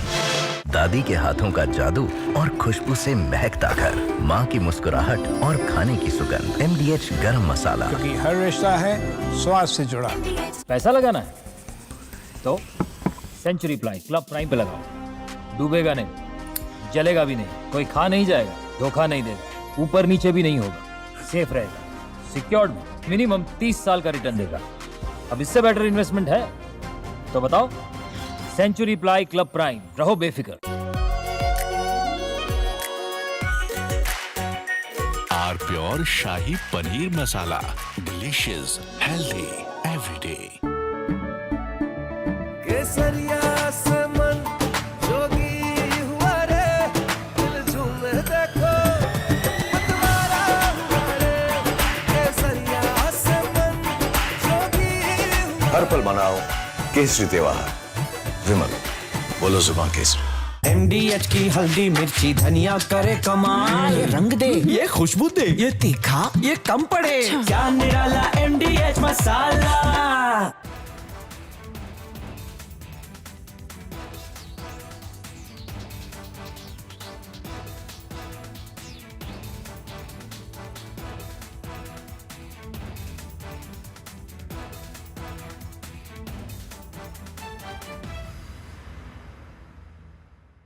Pure सूजी pasta उबालो मिलाओ और खाओ. 8 minute में तैयार. क्या taste है सबका राजा hardware masala.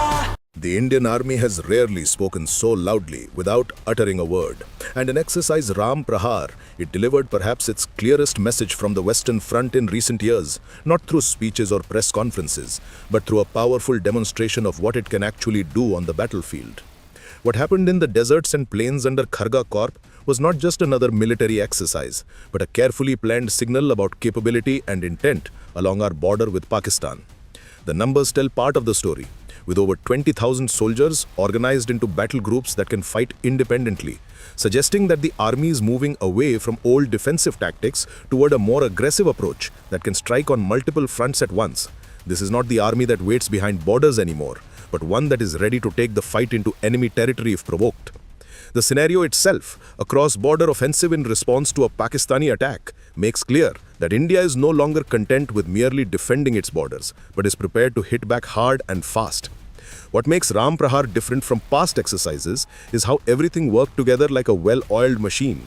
Tanks like the T-90S Bhishma and upgraded T-72 with night vision capabilities worked alongside artillery guns like the K-9 Vajra and Pinaka rocket launchers that can hit targets 90 kilometers away. The army showed it could cross deep rivers under fire using special bridge-laying tanks that can set up a 20-meter bridge in less than 4 minutes while enemy guns are firing at them. Special forces were dropped at night from heights of 25,000 feet deep behind enemy lines, showing that Indian forces can strike anywhere, not just at the border.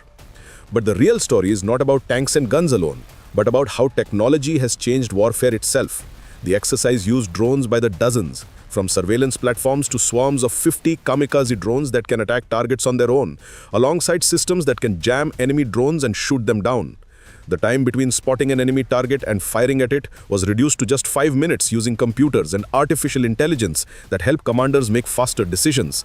Electronic warfare units jammed enemy communications across multiple frequencies while keeping Indian networks secure, and cyber teams practiced attacking enemy command centers digitally.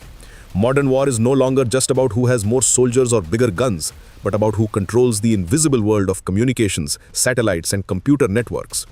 The army demonstrated it could move, strike hard, and from the hallowed chambers of the Supreme Court of India, the law roars louder, real, fearless, historic. The first Buddhist Chief Justice of India, former Chief Justice of India, Justice B.R. Gavai, unshaken in conviction. This weekend on the legal side of things, only on Republic TV. Co-powered by Century Ply Club Prime. रहो बेफिक्र. ये है secret recipe MDH का जीरा SIP जल जीरा मसाला. SIP जीरा SIP जीरा सिप MDH का जल जीरा सिप जीरा सिप MDH का जल जीरा SIP. 13,000 placements last year. At Amity, we are committed to nurturing passionate, hardworking and proactive professionals. थोड़े में ज्यादा स्वाद ये तो है इसकी खास बात। वाओ मामा क्या स्वाद है। अरे मेरे राजा पैसा लगाना है तो सेंचुरी प्लाई क्लब प्राइम पे लगाओ। डूबेगा नहीं, जलेगा भी नहीं, कोई खा नहीं जाएगा, धोखा नहीं देगा, ऊपर नीचे भी नहीं होगा, सेफ रहेगा, सिक्योर्ड में मिनिमम 30 साल का रिटर्न देगा। अब इससे बेटर इन्वेस्टमेंट है तो बताओ। सेंचुरी प्लाई क्लब प्राइम, रहो बेफिक्र। MDH की देगी मिर्च का तड़का, अंग अंग फड़का। MDH की देगी मिर्च। The Indian Army has rarely spoken so loudly without uttering a word. And in exercise Ram Prahar, it delivered perhaps its clearest message from the Western Front in recent years, not through speeches or press conferences, but through a powerful demonstration of what it can actually do on the battlefield. What happened in the deserts and plains under Kharga Corp was not just another military exercise, but a carefully planned signal about capability and intent along our border with Pakistan. The numbers tell part of the story, with over 20,000 soldiers organized into battle groups that can fight independently, suggesting that the army is moving away from old defensive tactics toward a more aggressive approach that can strike on multiple fronts at once. This is not the army that waits behind borders anymore, but one that is ready to take the fight into enemy territory if provoked. The scenario itself, a cross-border offensive in response to a Pakistani attack, makes clear that India is no longer content with merely defending its borders, but is prepared to hit back hard and fast. What makes Ram Prahar different from past exercises is how everything worked together like a well-oiled machine. From the hallowed chambers of the Supreme Court of India, the law roars louder, real, fearless, historic. The first Buddhist Chief Justice of India, former Chief Justice of India, Justice B.R. Gavai, unshaken in conviction. This weekend on the legal side of things, only on Republic TV. I want Gen Z of this country to know that their country will be taken over by foreigners. Don't let Sonia Gandhi, Rahul Gandhi, Kharge confuse you about SIR. SIR is an attempt by the Election Commission to clean up the electoral rolls which have been infiltrated by infiltrators. India is for Indians. India is not for Bangladeshis. They will take our jobs, they will take our livelihoods, they will take our land, they will challenge our way of life. We have to put an end to this. Look at what Mamata Banerjee has done in Bengal. These are the vote banks of Congress Party and Mamata Banerjee. Did the infiltrator follow the rules while infiltrating into my country and threatening my existence? Can we make infiltration into a national issue? This is not about politics and politicians. This is about you. When they globalized, they thought this globalization will benefit only people who know how to operate economics. China did not know how to operate economics, but it knew how to operate the people who operate economics, and they looted America. America produced a Frankenstein monster by giving more MFN facilities to China, giving them all the technologies, and China became the factory to produce goods for America, and of course all kinds of political influences were there to defeat Russia, which was the greatest ambition of America, which made them expand the NATO, which has resulted in the Ukraine war. But India was always careful. We calibratedly accepted globalization. We never wholeheartedly accepted globalization. It is because the society of India would never allow globalized ideas to enter. That is the reason why we are a different society.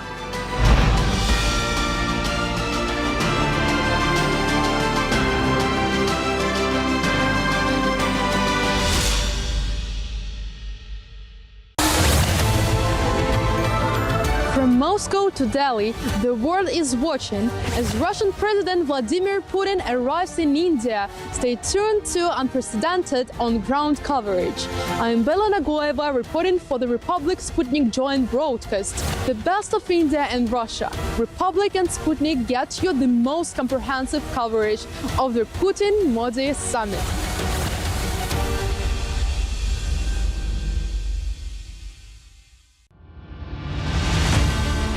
From Moscow to Delhi, the world is watching as the Russian President Vladimir Putin arrives in India. Stay tuned to unprecedented on-ground coverage. I'm Michael Sukharev. reporting for the Republic Sputnik Joint World.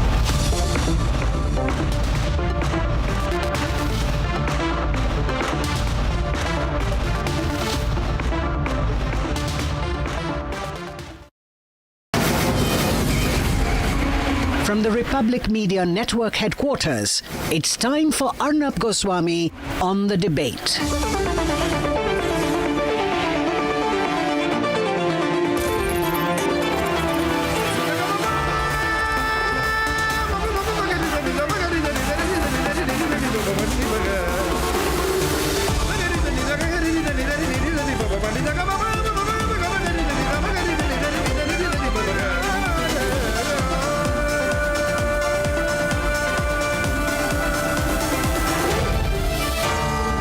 Arnab Goswami on the debate. On the debate tonight, big controversy and why Rajnath Singh is right when he says that Jawaharlal Nehru wanted to use taxpayer money to rebuild the Babri Masjid.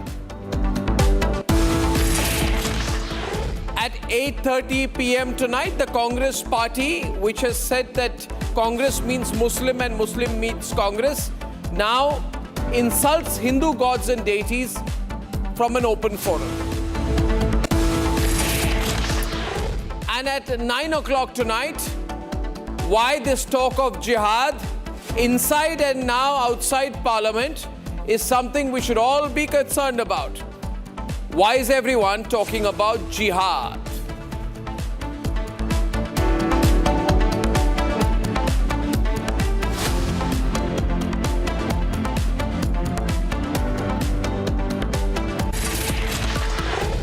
Congress party does not know history. Rahul Gandhi does not know a single sentence of history, which is why he and his party are very angry that Rajnath Singh has said that Nehru, that is Rahul Gandhi's great-grandfather, wanted to use taxpayer money to rebuild the Babri Masjid. They are saying this is not right, it should not be spoken about like this.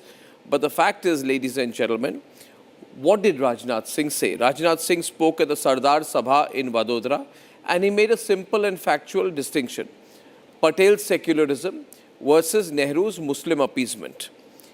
At the center of this controversy is one single question: what Rajnath Singh said.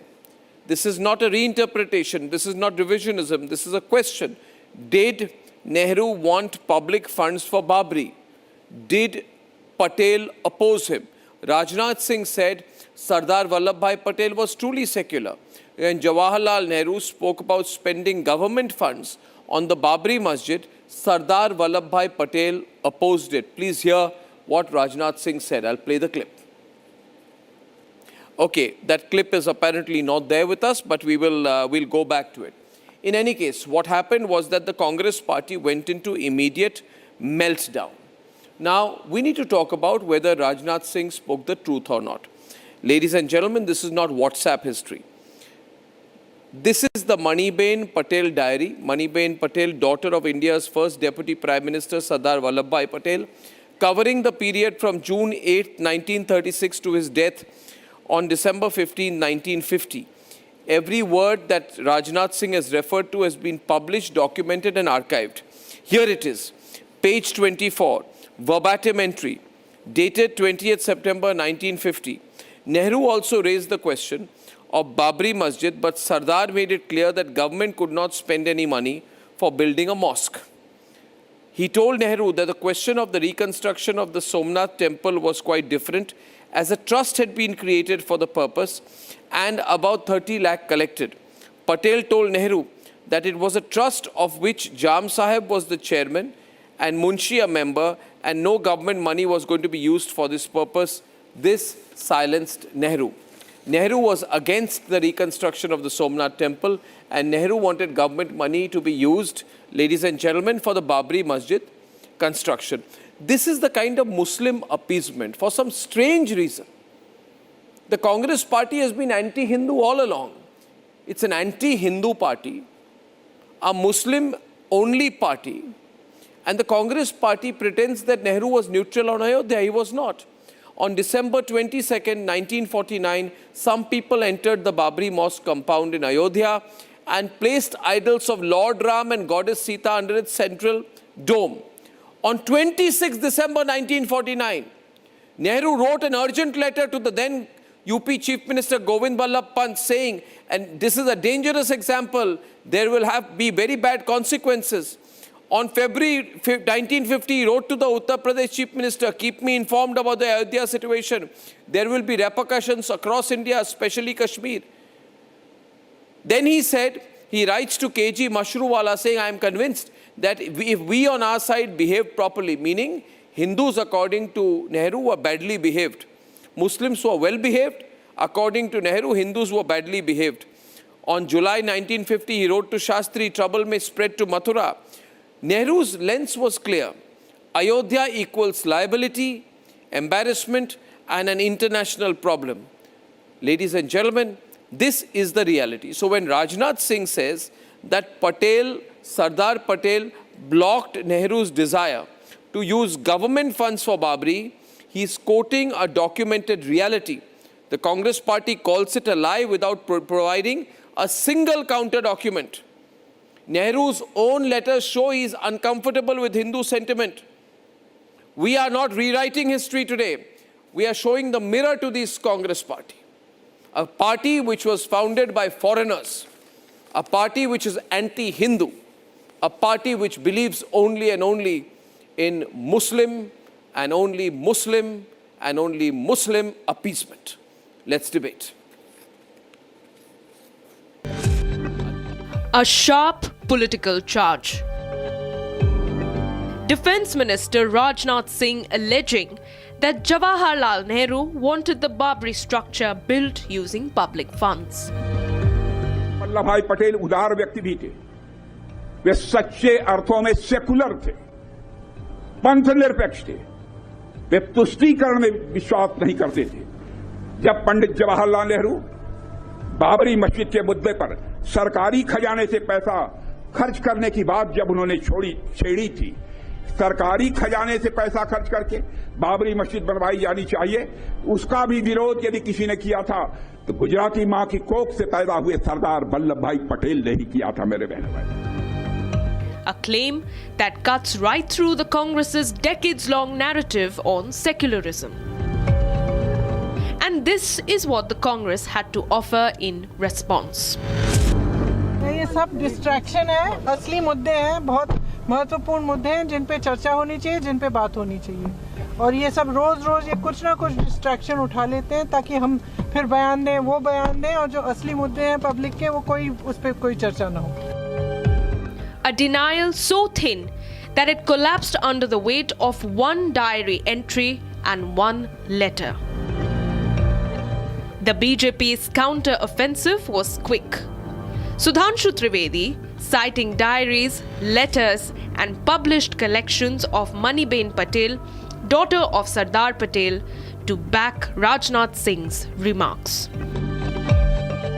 जो राजनाथ सिंह जी ने उल्लेख किया कि नेहरू जी ने बाबरी मस्जिद का विषय उठाया था, जिसका स्पष्टीकरण भी दिया गया कि वो मनीबेन पटेल जी की पुस्तक में पेज नंबर 24 पे है।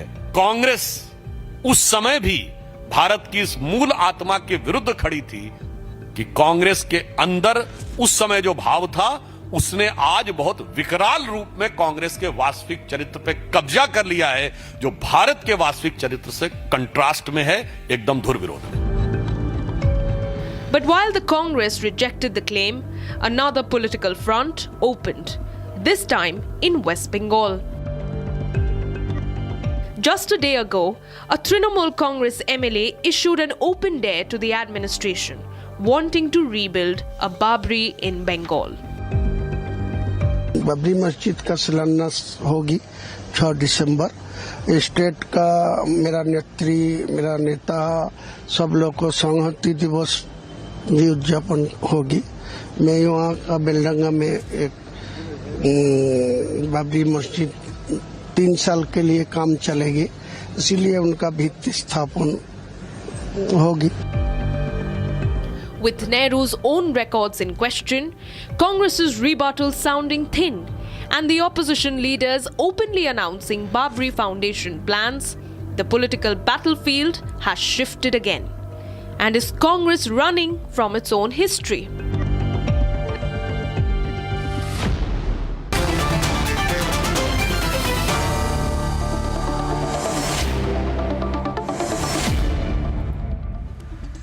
mistake the Congress party did was that it denied that Nehru wanted to take taxpayer money and use it for the construction of the Babri Masjid.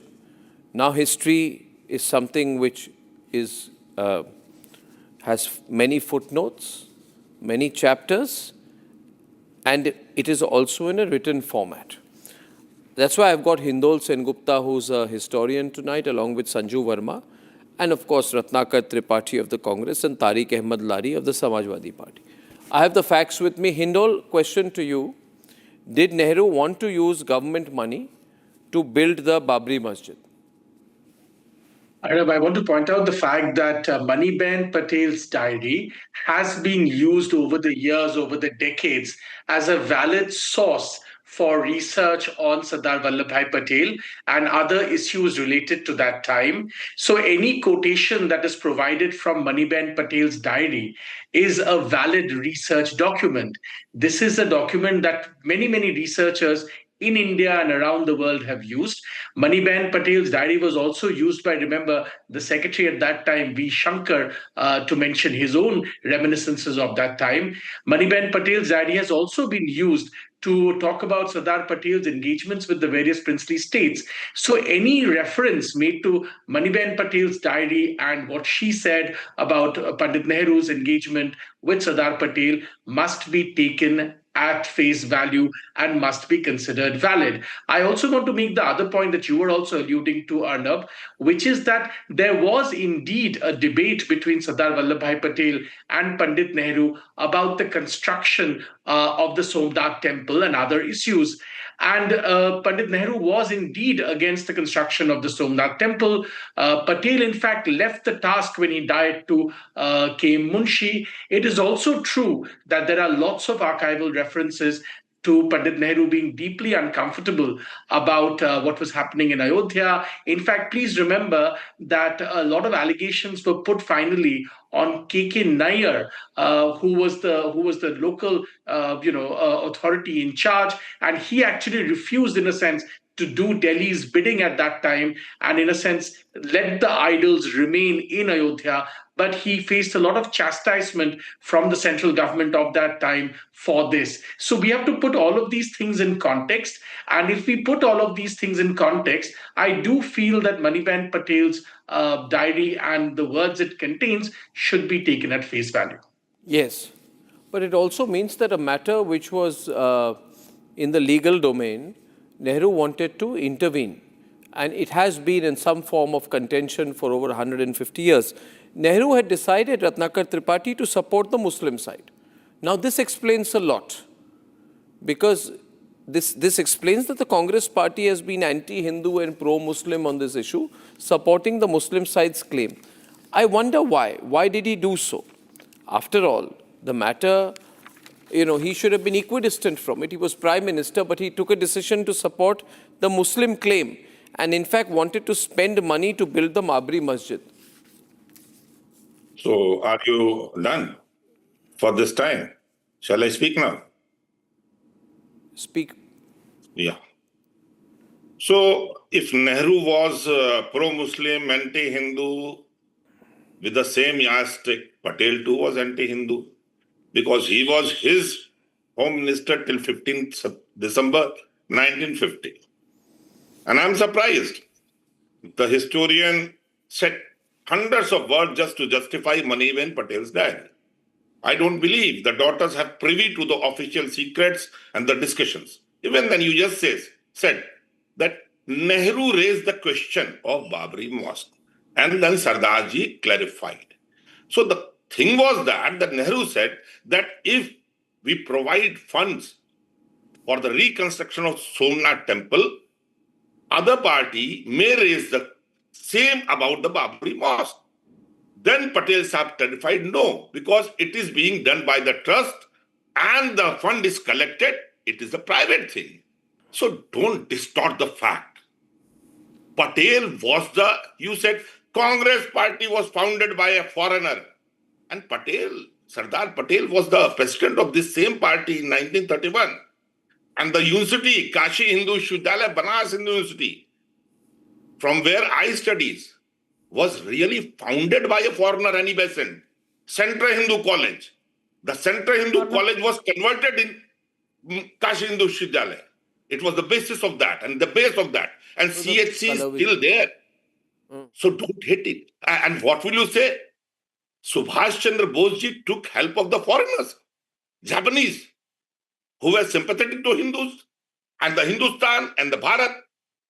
So what will you say about it? I think Ratnakar Tripathi, the fact is that, and I'd like to bring in, because it's a very serious issue. 1 minute, please, 1 minute.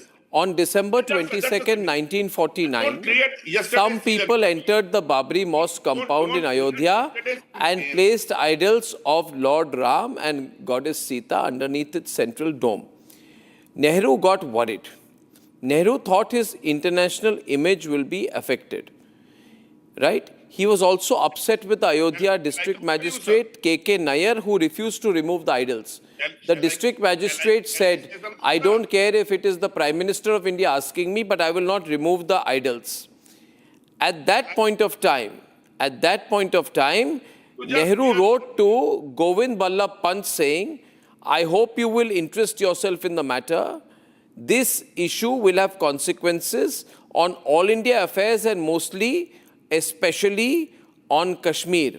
And then went on to say, I'm quite convinced that if we on our side behave properly, it would be far easier to deal with Pakistan. Which means if Hindus behave properly. For Nehru, Hindus were misbehaving.